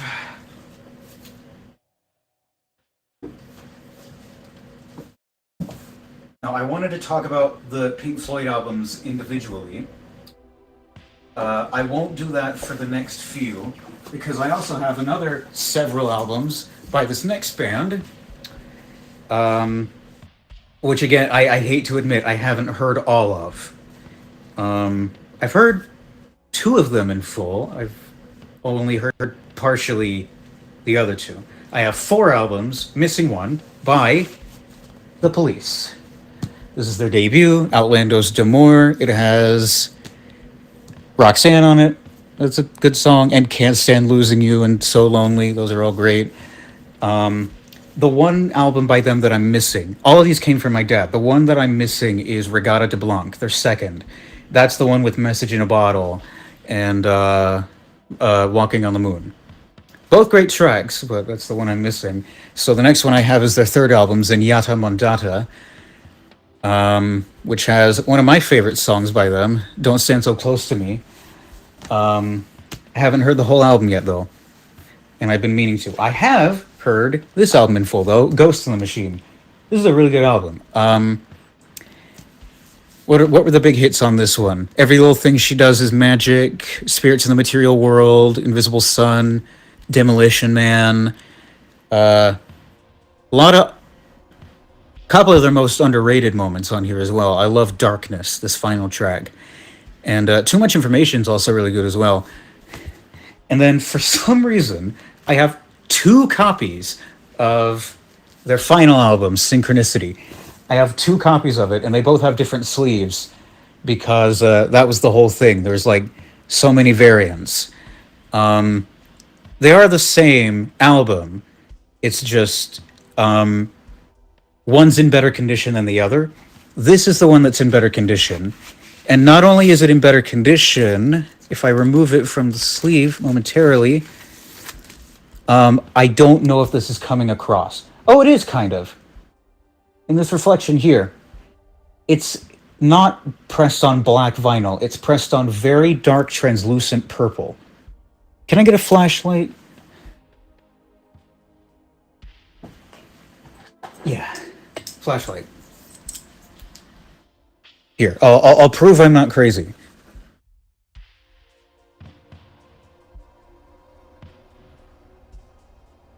So it's very dark, translucent purple, which is something that A&M and IRS records were doing at the time. I have one other record in my collection that was pressed on this vinyl stock, which I'll get to in a moment. But out of the two copies of this album that I own, this one is in the better condition. So yeah, those are my albums by The Police. And I finally gotten through the second shelf on my shelf, which leaves one shelf left. Can I get to it in this stream? All of it? Let's hope so. Well, first I gotta put all these away.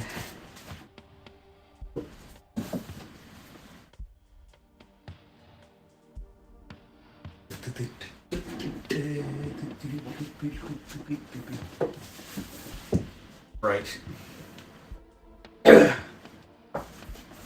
Now, I do have one album in my collection by an artist whose name begins with Q, and that is Queen, with Jazz. Another album I haven't actually listened to yet. Okay, there are tracks on it that I've heard, but that's only because they were on the Queen's Greatest Hits album, which I've heard.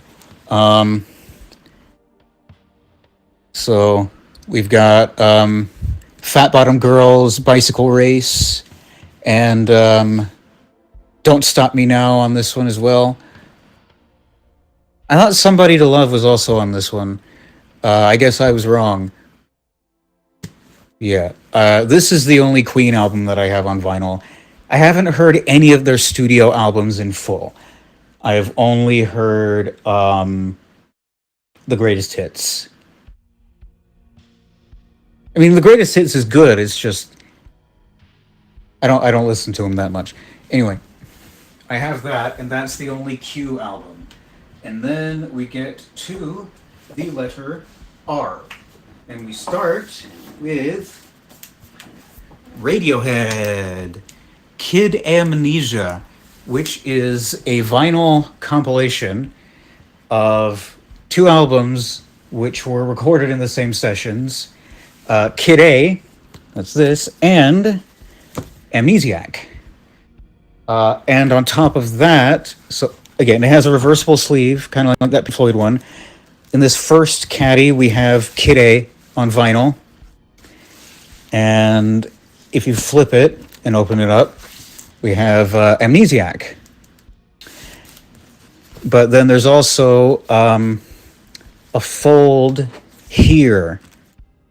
And inside this is a bonus disc called Kid Amnesia, which has extra tracks recorded during the sessions.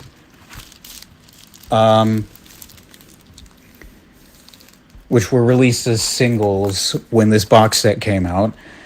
My favorite of which is If You Say the Word. That's a great one.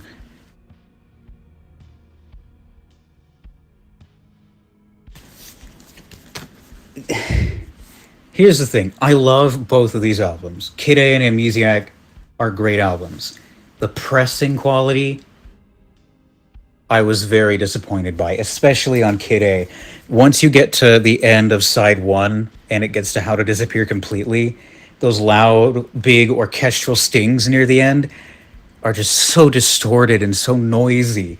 It hurts to listen to because it's such a beautiful song, and it just doesn't sound good. It's unfortunate because I love this album. I love all of it. This whole thing is like, what, 2 hours total? But Kid A doesn't sound great. If you buy a copy of Kid A on vinyl now, which I've seen, if you just get Kid A on vinyl, it's a double LP, or even a double 10-inch, I think, double 12-inch or double 10-inch. Point is, it's a double album. They put it for Kid Amnesia. It's a single album, and it ruins the sound, which really sucks. Again, it's so unfortunate because this is such a good album. Right. Next. Another from Radiohead. One of my favorites, Hail to the Thief, which came out originally in 2003. This is a repress. It's a double LP and it plays at 45 RPM.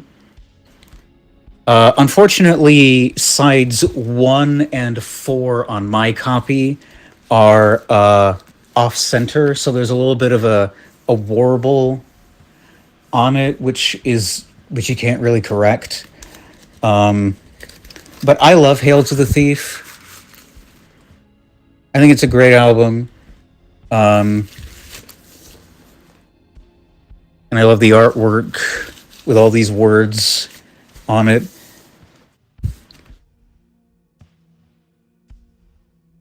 So many words.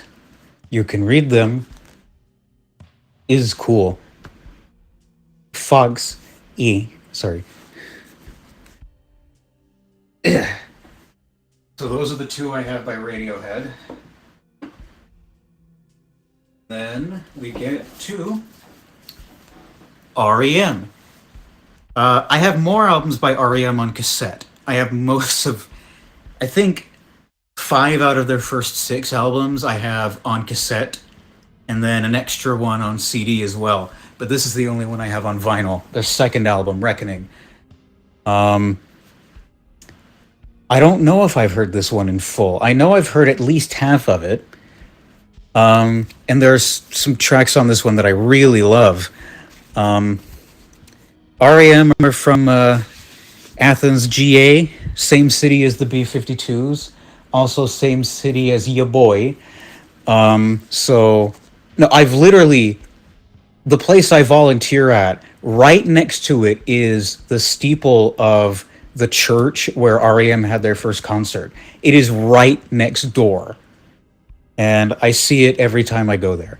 So that's pretty cool. And also, in order to get there, I have to drive past the train trestle that's on the back cover of their first album, Murmur.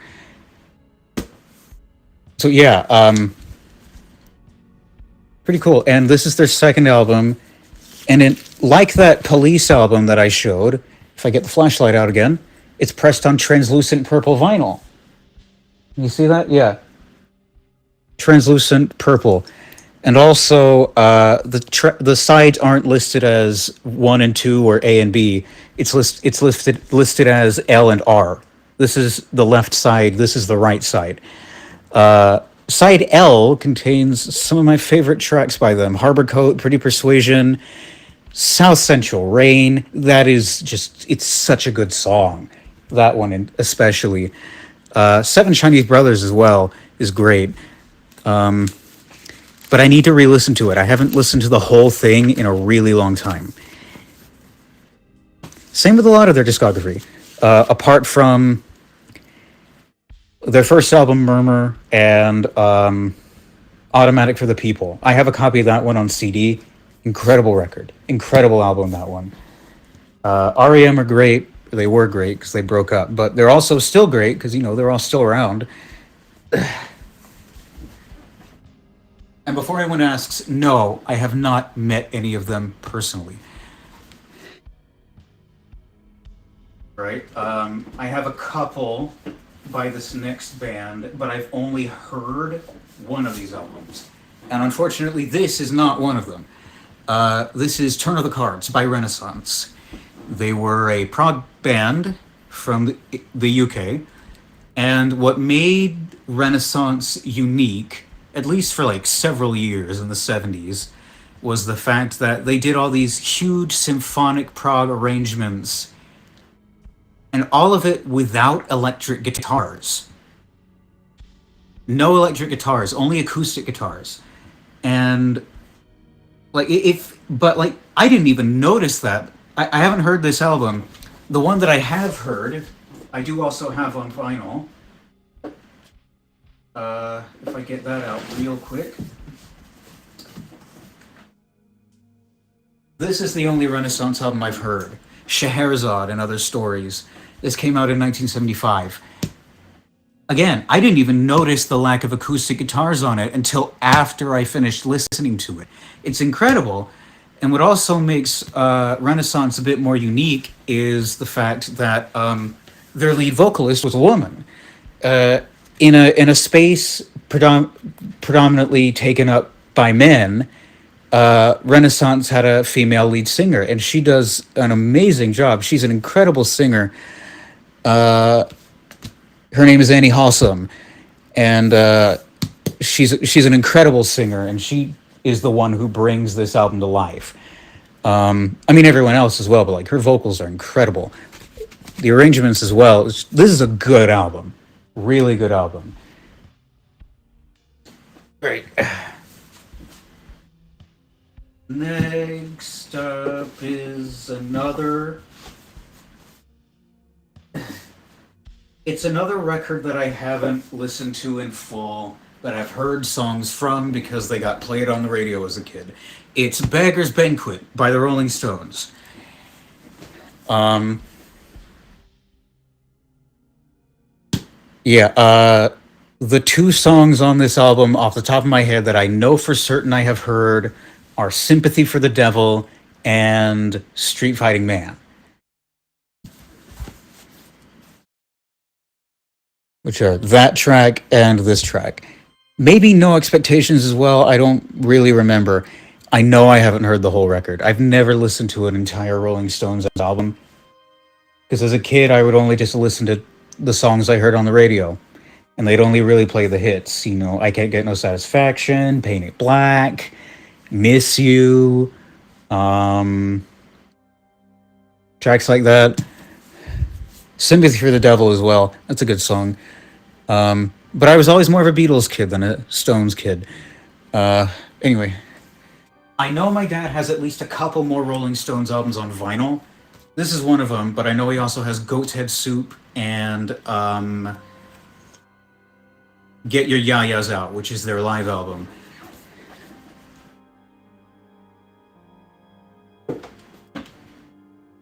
Get back on the ship. It's falling apart. I'm fine. Right, next. I only have one album by this band on vinyl, but they're one of my favorites of all time. It is Rush with Permanent Waves. This came out in 1980. It is a original pressing from the US. And I love Rush. They're one of my favorite bands, and they have been since I was a kid. Prog rock with super complex arrangements, incredible musicianship. And those are the three guys.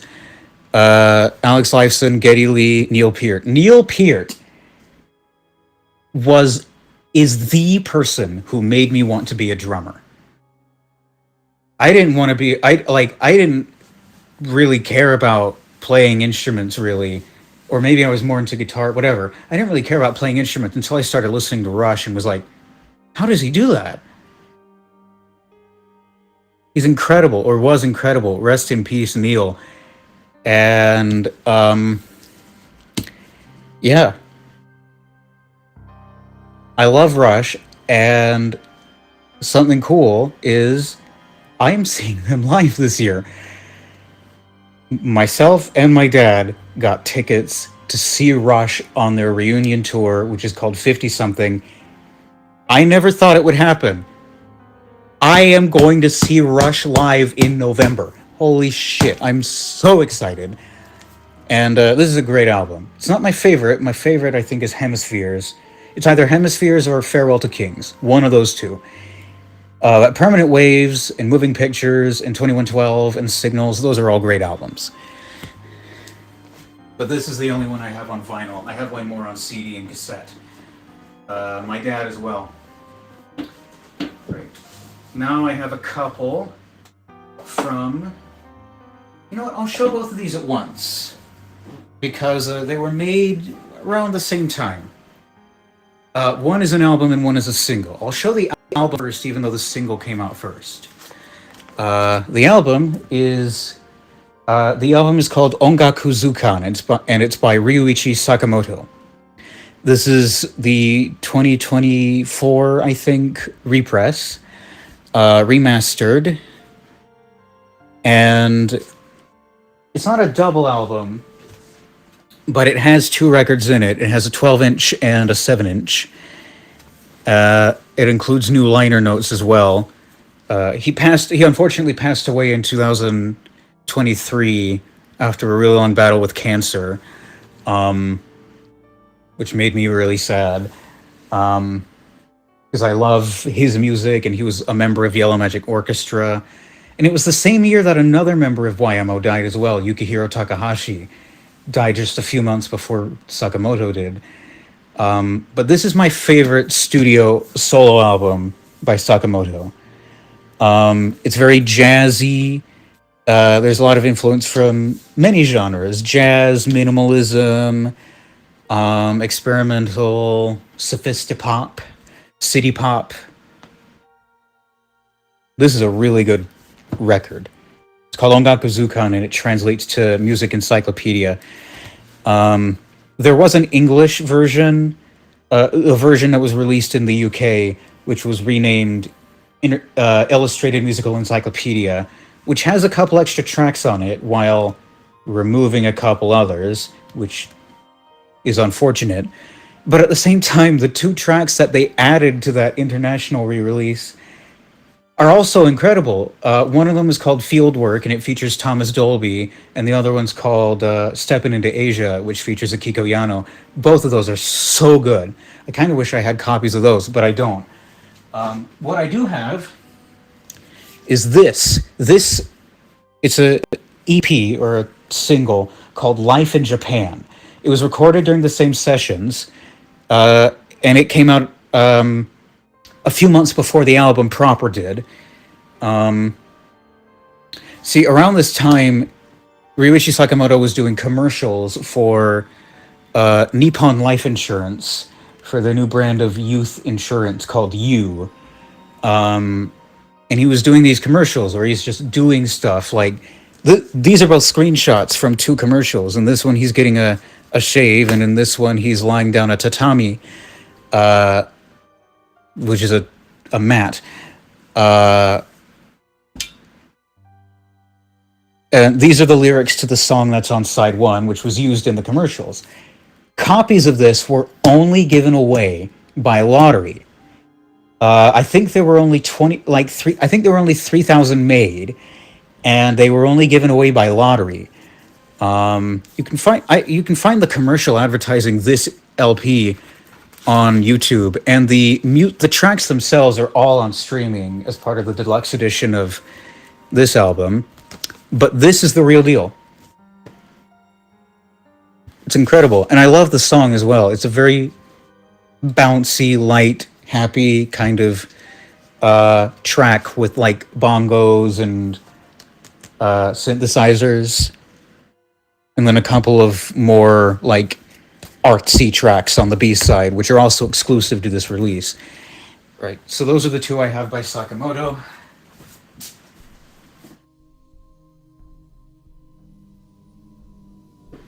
And then following that, we move on to the letter S.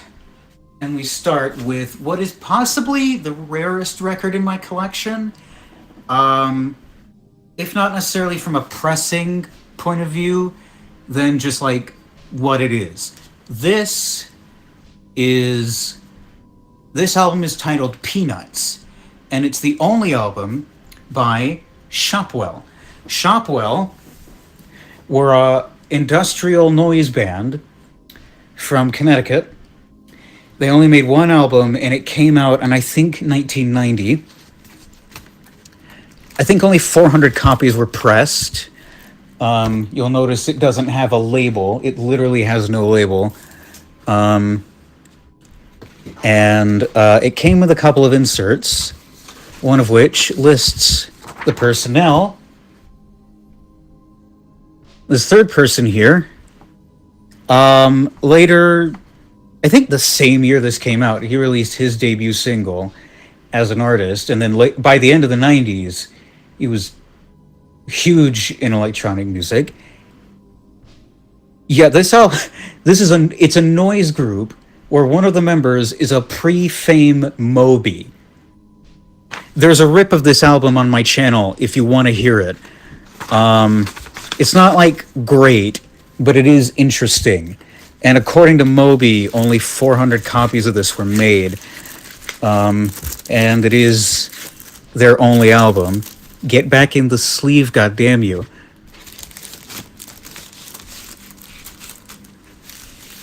There we are. Yeah. A friend of mine actually has a copy of this as well, except their copy is different from mine. Most copies are like this one, where it just has this logo stamped on the front, which is from an old supermarket. But my friend's copy is like a piece of paper taped to the front with glitter glue around it.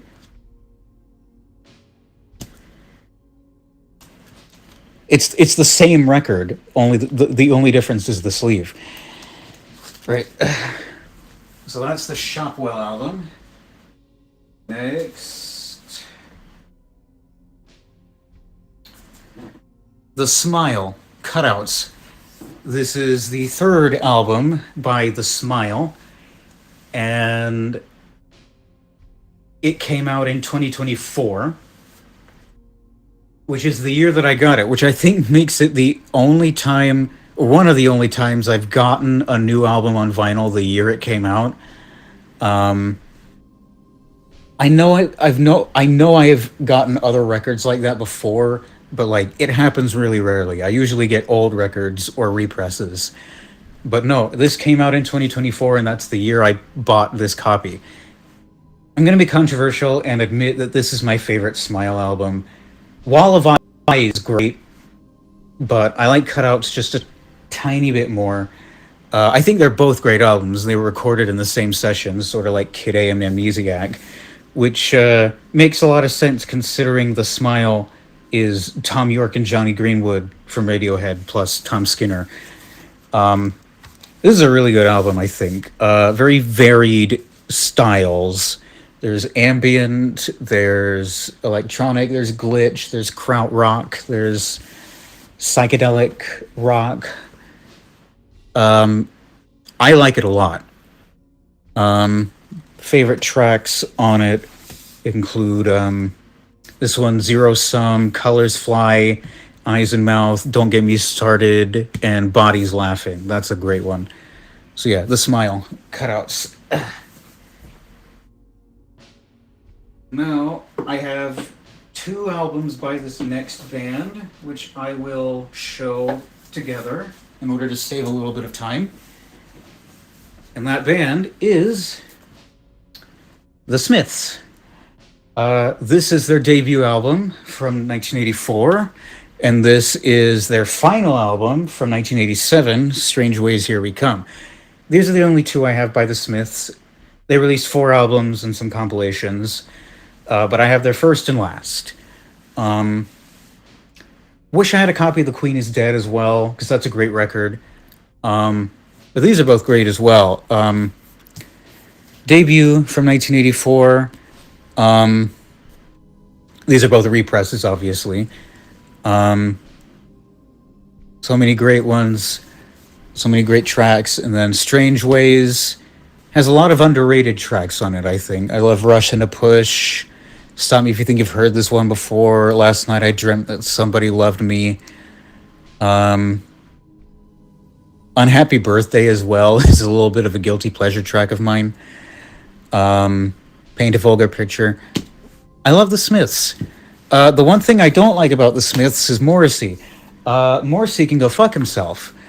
But the Smiths were great.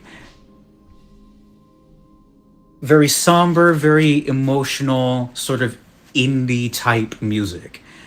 Compositionally, they had a really big strength from their guitarist, Johnny Marr, and Morrissey was the vocalist, and he wrote all their lyrics, and the lyrics are very, like, longing, I guess. But it can be relatable for a lot of people. And that's what I like about their music. What I don't like is just Morrissey being a piece of shit. Anyway. Those are the Smiths albums I have. Next, I have Square Pusher, Feed Me Weird Things. This is his first album, but this is the 2021 20th anniversary repress. No, 25th anniversary repress on Warp Records, which has, it's a double LP with a bonus 10-inch EP in it as well. And it also comes with this booklet, which goes into the history of the album and extensive notes on every track, including all the instruments that were used to make them and the year they were made, etc. Extra, like, pictures from the time. It's a really cool thing to have in here. And that's not even mentioning the music. The music's incredible. It's this mix of IDM, drum and bass, and, like, jazz. Because Square Pusher's a bassist, and he plays bass on a lot of these tracks, and he's incredible at it. But this also has a 10-inch record in it as well, which I put in a 12-inch sleeve because I don't have 10-inch sleeves. It's on clear vinyl, but it's not crystal clear like the Joy Division and the New Order ones. It's more of this milky clear. And this 10-inch contains the extra tracks, theme from Goodbye Ronaldo on this side, and Deep Fried Pizza on this one. Look at this lovely image. Square Pusher got pushed into a square. Can you believe it?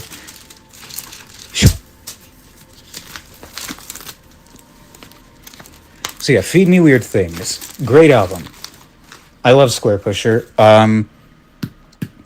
I almost picked up the 20th anniversary edition of Ultra Visitor, which has an extra disc of tracks in it as well, but I didn't. So, but I do have this, and this is probably my favorite Square Pusher album. Although Hard Normal Daddy, his second album, is a very close second.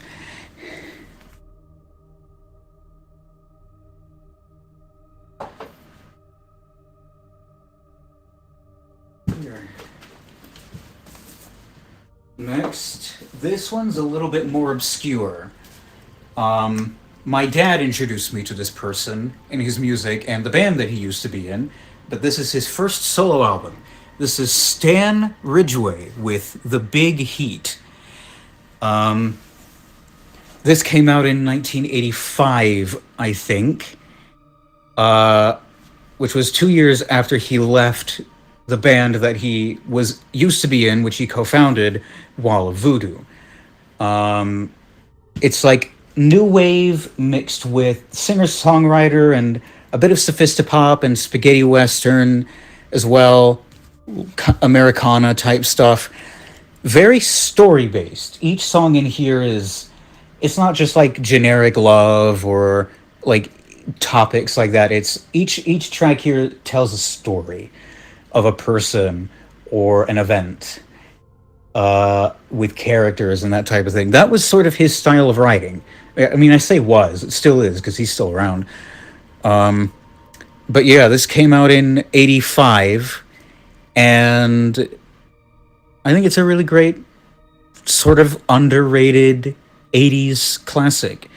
Especially tracks like the title track, The Big Heat, Camouflage as well. That was a big hit in some countries. Drive, She Said, and Walking Home Alone is a personal favorite of mine. Great record.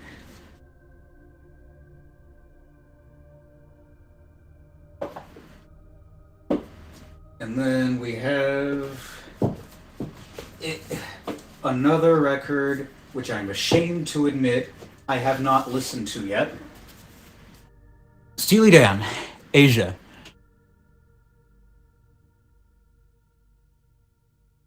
My dad is a really big Steely Dan fan, and he has a lot of their albums on both vinyl and on cassette. Um, Asia being one of them. And this one, you'll notice by the stamp in the corner, is a promo copy. I mean, it's the same, it's just the stamp makes it special. Um, yeah, this came out in 1977, and it's like jazz rock, jazz fusion, yacht rock, that type of thing. And again, I haven't heard it. I haven't listened to the album yet. I know I've heard Deacon Blues though, but that's the only one I know for certain that I've heard. I've heard other Steely Dan tracks, mostly on the radio, again, as a kid. And my dad would listen to their music and solo stuff by Donald Fagen as well. So I've heard some of their stuff, but I haven't listened to any of their full albums. This will be the first I hear at some point. Right.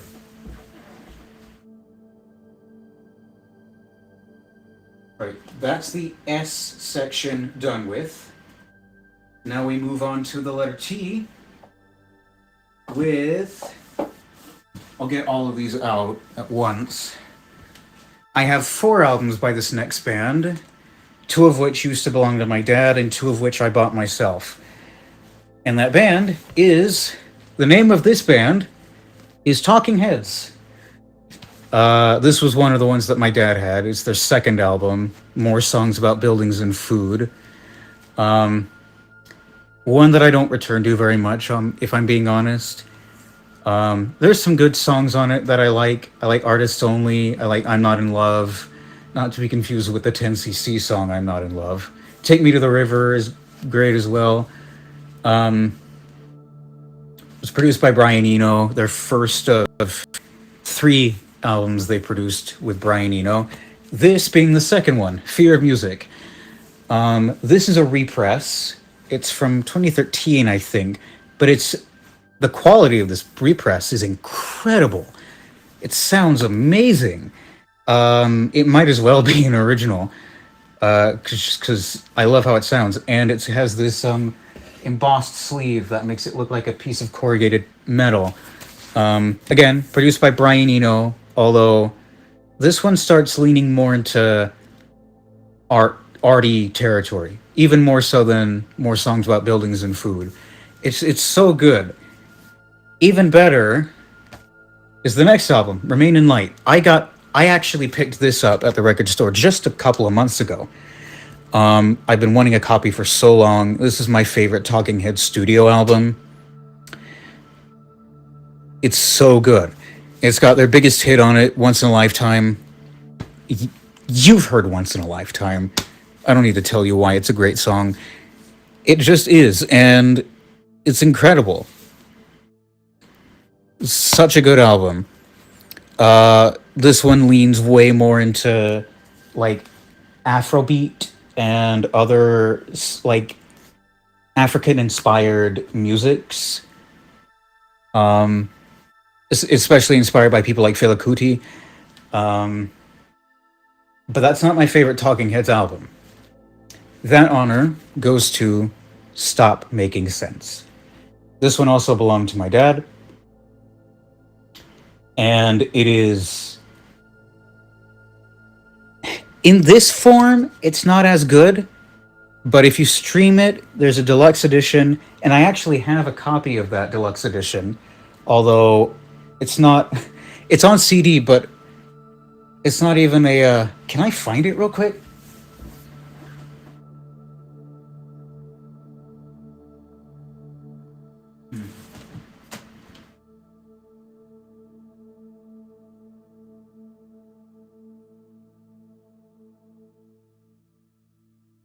No, I can't find it right now. But I have an advance copy of the deluxe edition of Stop Making Sense. I've seen the movie several times, including in theaters when it got re released, which is incredible. It's such a good film. It's such a good album. This is the definitive Talking Heads experience. You don't need to listen to anything else by Talking Heads. Okay, you should probably listen to Remain in Light, but like, Stop Making Sense is just so good. Right. Oh, I should probably take these.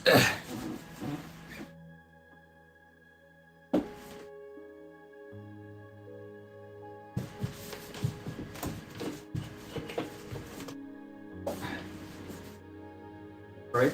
I have one album by this next artist, although I wish I had at least a couple more.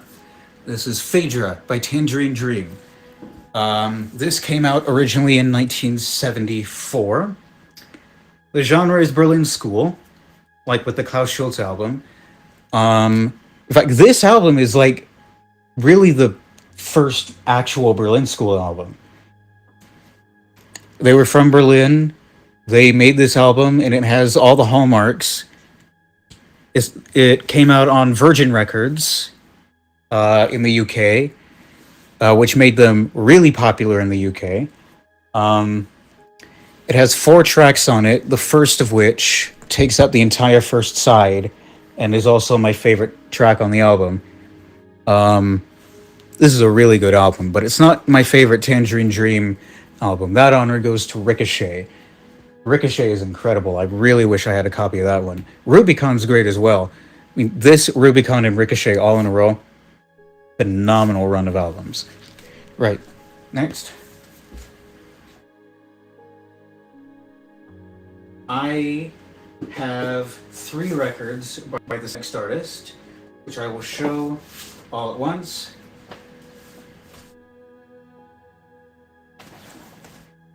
Allow me to put them in order first. The next artist is Thomas Dolby. This is his debut album.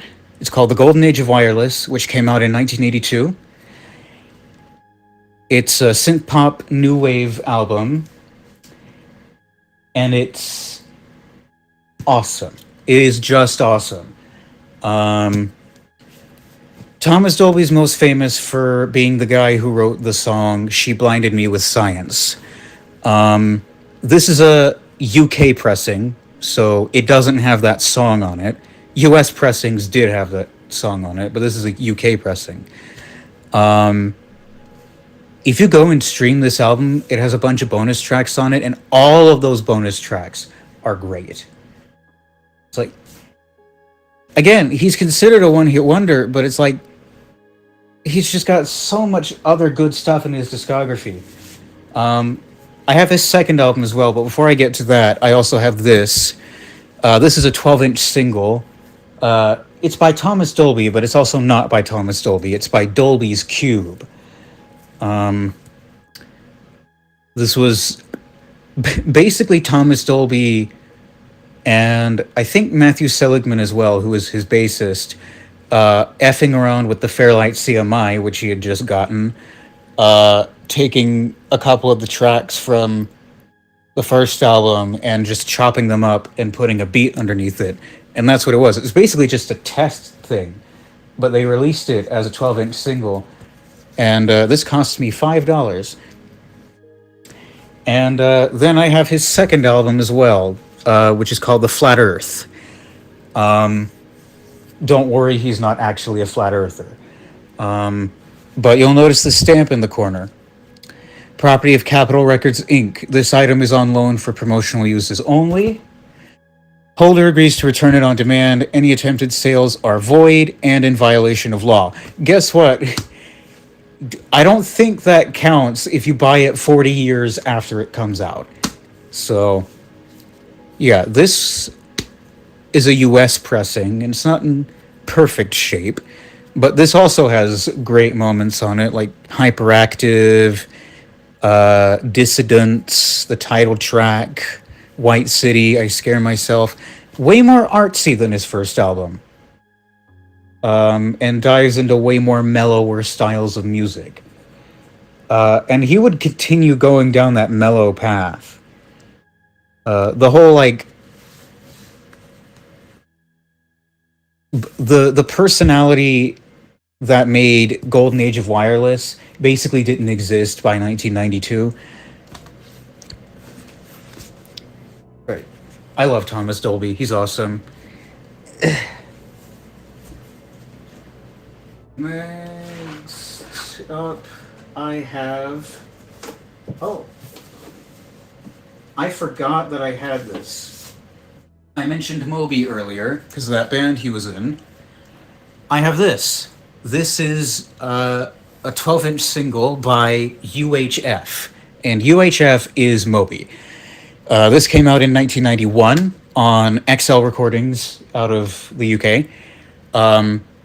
It is an original pressing, and it has 4 tracks, all of which are like my favorite Moby tracks, basically.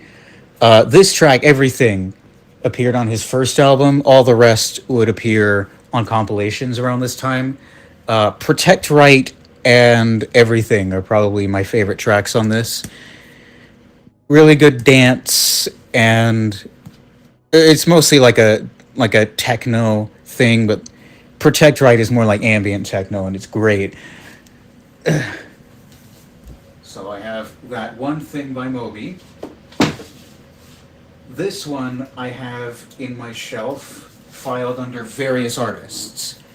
It's the only various artists album it's not the only various artists album I have. It's the only one I distinguish by putting it on my record shelf. And that record is titled Electronic Music Winners. This came out in 1976, and my dad gave it to me, I think. It is an album of electronic music for some kind of electronic music competition. And these were the winners of the electronic music, I guess. This is very experimental.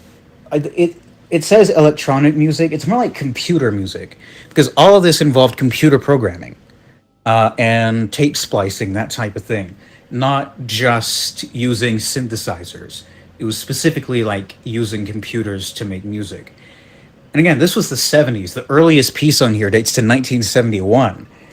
A couple tracks on this album, specifically this one and this one, were actually sampled by a band for an album, on a song on that album, which is pretty cool. But yeah, I have this, and it's a neat little piece of history. Next, a couple from Venetian Snares. First is Greg Hates Car Culture. This is the 2019 repress, although it originally came out as an EP in 1999. It was his debut wide release, after several small releases on cassette. In fact, that's what most of this album is taken from those cassettes. But again, this is the expanded 2019 reissue, which is a double LP. It includes such tracks as Fuck a Stranger in the Ass, and Eating America with Pointed Dentures, and Like Tooth Decay. And this guy on the front, this is Greg. Greg Hates Car Culture. Who is Greg? Who isn't Greg? You know? But yeah, made pretty much entirely on Commodore Amiga computers and a small array of synthesizers. But mostly on the Commodore Amiga. So it's very lo-fi, very raw, and very aggressive as well. So yeah, that's that. And then I also have from V-Snares this EP from 2000 called Salt. It's from 2000. It was released on the Jark label, and it has 4 tracks, 2 of which would appear on his debut full-length album, which is called Print F, Shiver in Eternal Darkness, N. I don't have that one, but I do have this, and this is a really good EP. There's a track on here called Diffuse Vertigo Jenny. That's a really good one. The main track as well, Salt, is also really good. All the tracks on it are available on Bandcamp. You can get it. But I've got the EP.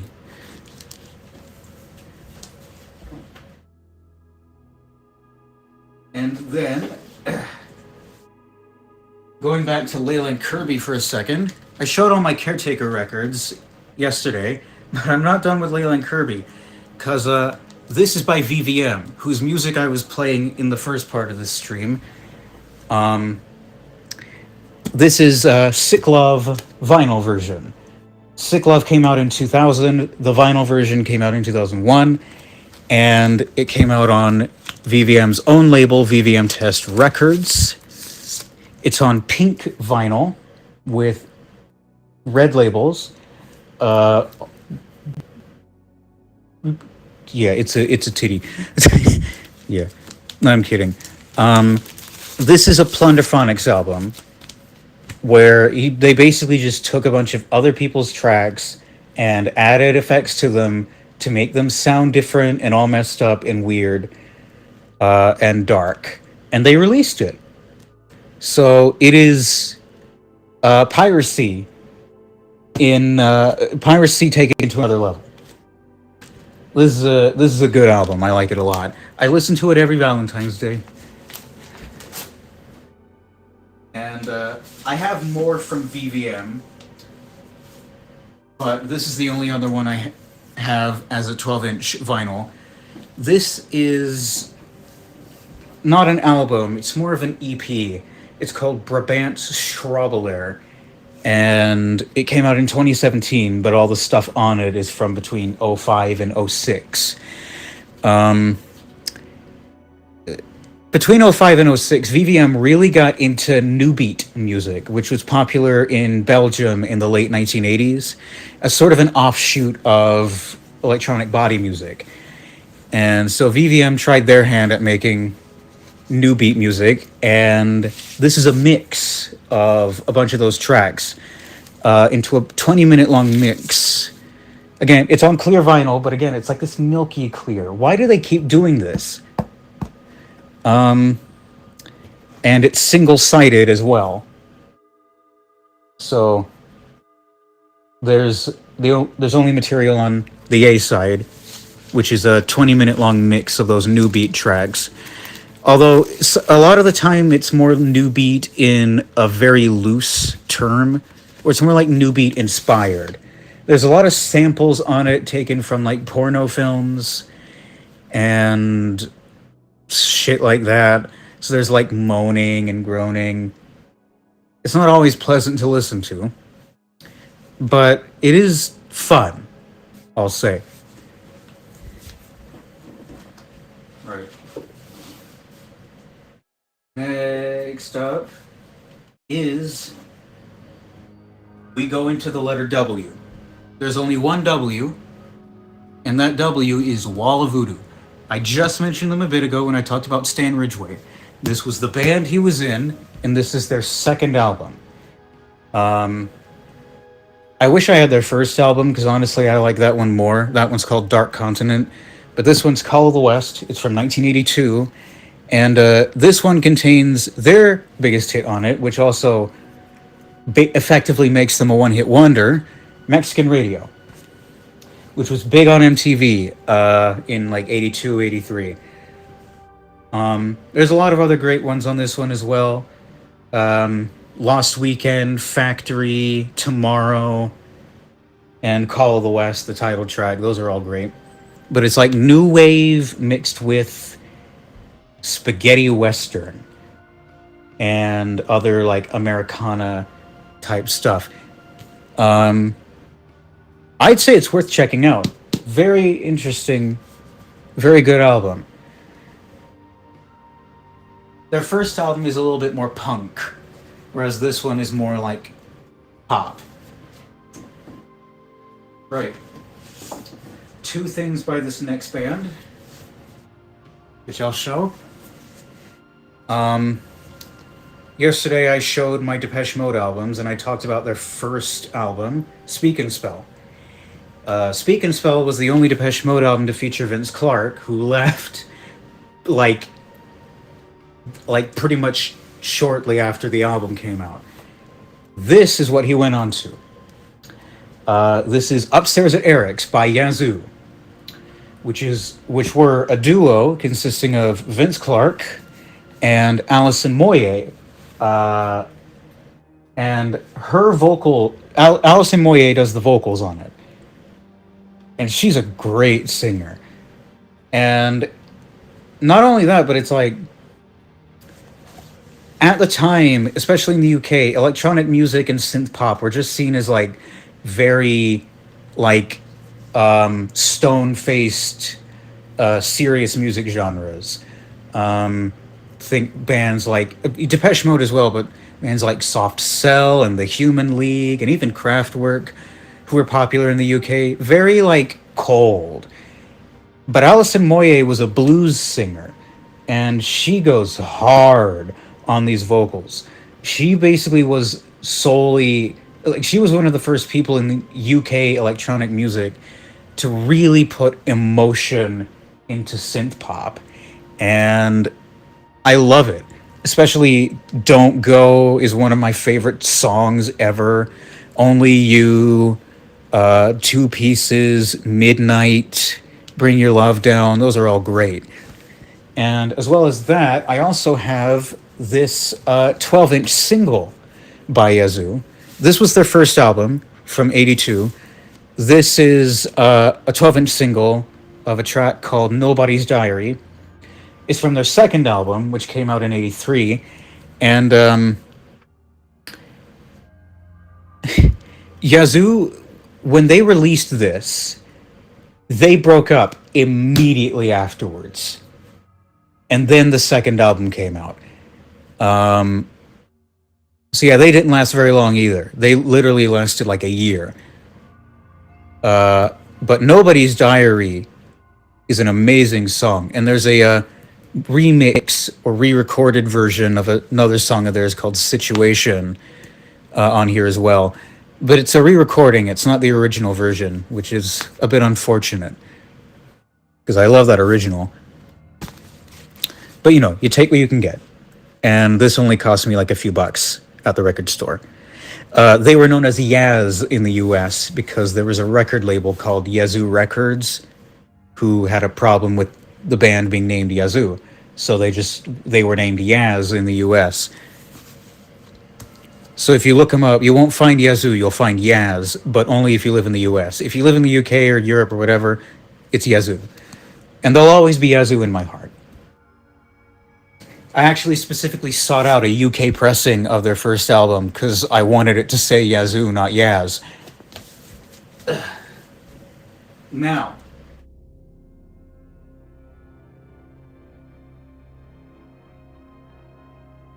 I had another album by this band on vinyl, but I gave it to a friend of mine a few years ago. So I have this. This is Public Pressure by Yellow Magic Orchestra, who I have mentioned before. I love YMO. This is a live album. It's a repress as well. And it's got an obi on it because it's a Japanese pressing. I can take the obi off if I'm careful with it. So, yeah, it's a live album. And it's got live versions of some of their big tracks at the time, like Raideen and Tongpu and Cosmic Surfin', and also a cover of the Beatles' Day Tripper, which is fun. I think this is a great live album. There's just one unfortunate thing about it, and it's that when it came out, they had an extended lineup for their band, because these are the three main members, shown upside down on the front cover and right side up on the back cover. Yukihiro Takahashi, Ryuichi Sakamoto, Haruomi Hosono. They had a couple extra members on stage for their live band, and one of them was a guitarist, Kazumi Watanabe. When they released this album, because Kazumi Watanabe was signed to another label, his label didn't give permission for his guitar parts to be used on the record, so they had to mix them out and replace them with more synthesizer solos, which is unfortunate, but at the same time, the synth solos are also good. And they literally just re-released not this album, but the entire series of 1979 concerts they did, from which this album was compiled. So now you can stream all of the original versions of these tracks with the guitar intact, which is really cool. Great live album. Great energy. Right. We're nearing the end.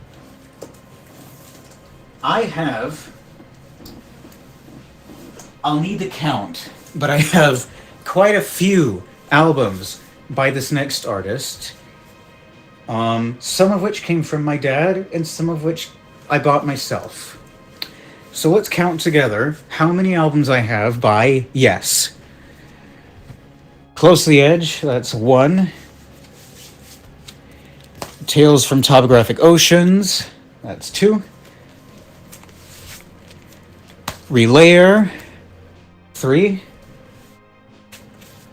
Going for the One, 4. I think I can show this, it's artistic nudity. Tormato, that's 5. Drama, 6. And 90125, 7 albums by Yes on vinyl. Yeah. I love Yes. They're one of my favorite bands. And I keep finding copies of their albums for relatively cheap. I mean, 90125, Tormato, Going for the One, and Tales from Topographic Oceans, those are all my dad's. And then Close to the Edge, which I got recently, Drama, and Relayer, I bought myself. All of them. Okay, all of them except for this one are great. And they're also, this is all like chronological. If I wanted to have a complete run, like if to be satisfied with a complete run, I'd want to add Fragile and the Yes album, which came out before Close to the Edge. Um, like then I'll be happy. Anything after 90125 I don't care about. But like Fragile is great. That's the one with Roundabout. And Drama, I think, is particularly underrated. This is from a brief period of time where John Anderson left the band, and so did their keyboardist, Rick Wakeman. And so to replace them, oops.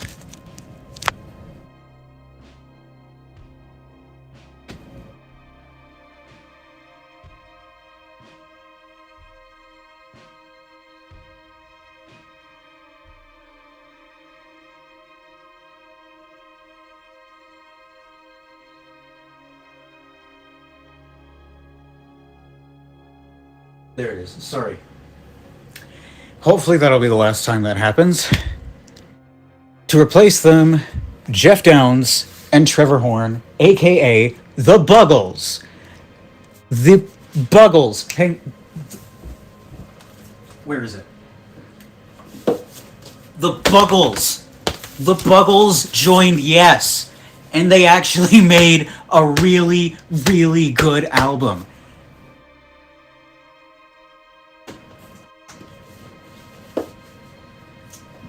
I actually really love this album. I love it a lot. Wait, no, that's not Jeff Downes. This is Jeff Downes. Jeff Downes is here. This is Chris Squire. My point remains. This is an underrated freaking album. It's from 1980. But then the band broke up after that, and then some of the band members got together with some other people and were going to form a new band. But then John Anderson rejoined, and they renamed themselves Yes, and that's what this album is. This is the one that has Owner of a Lonely Heart on it, which I'm almost certain you've heard at least once. That is a great one. This is where they started going pop. And Trevor Horn actually, he left the band, but he produced this album. So you win some, you lose some. They lost a singer, but they also got their biggest hit from the same person. All right, those are all my Yes albums, and then I have one more album on this shelf, which I will show you. And I haven't listened to the whole thing. I've heard a few songs from it because my dad had their greatest hits on CD, and 4 of these tracks were on that greatest hits. And that band, what more appropriate band to end the alphabet than ZZ Top with Illuminator. This came out in 1983. ZZ Top are a blues rock band, but with this album they started adding more electronics with like drum machines and more like reverb and synthesizers, that type of thing, going in a little bit more of a new wave direction than their previous stuff. And this has some of their biggest hits on it. Gimme All Your Lovin', Sharp Dressed Man, Legs. I've heard some of the other tracks on here. I think I've heard You've Got This, I Got the Six, and Got Me Under Pressure was on the greatest hits album as well. Yeah, it's not a bad album. I just haven't listened to the whole thing, so I can't really comment on it. But yeah, ZZ Top. That's the end of the alphabet. And that is not my entire record collection. I have so many more, but most of them I haven't gone through. I do have, and I will briefly show, some 7-inch records. This isn't all of them, but these are the ones that I have that I bought, just in a random order. I've got one by VVM. This one's called Snooker Loopy. It's on blue vinyl, and it's just in typical VVM style, super distorted snooker related samples and songs. You just saw this one. This is by Yellow Magic Orchestra. It's from '83, and the song is called Kageki na Shukujo, backed with See Through from their album Service. I think Kageki no Shukujo translates to radical lady.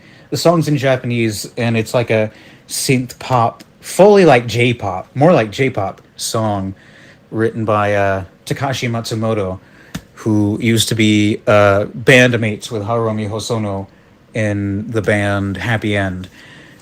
Wish I had some of their albums because Happy End are great. I have a couple by Venetian Snares. This one's called Deflection. This was from 2001. It was his first release on Planet Mu. That's a great one. And then I also have this one under the alias Snaresman, a single called Clearance Bin, and it's on green vinyl. And this is a special one because I made this. Okay, I and another friend made this together. Uh, Me and my friend BitGhost used to have a project called CFM, which was sort of a tribute to VVM, and we had a lathe cut produced with some tracks on vinyl. We have it's separated into side one and side A. Which one is which is up to you, and which one comes first is also up to you. One of us made one side, and the other one made the other side. Only 4 copies of this, by the way. This is one of them. The other 3 are in the possession of some friends. So I definitely have more 7 inches. I can't be bothered to look through them all right now.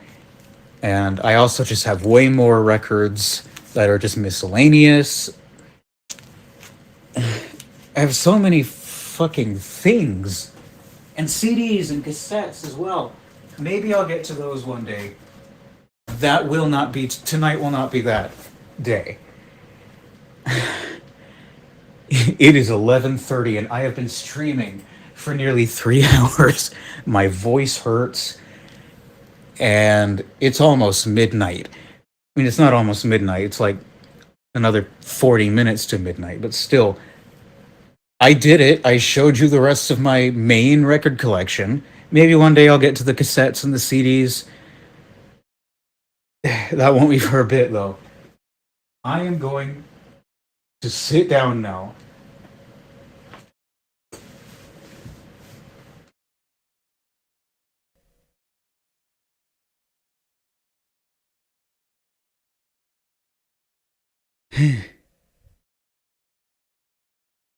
Back in my true form once again.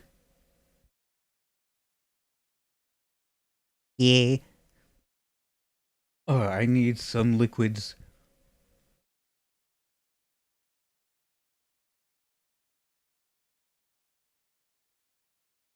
What is going on with the avatar? Again, it's doing this thing where it's like not looking all the way where it used to.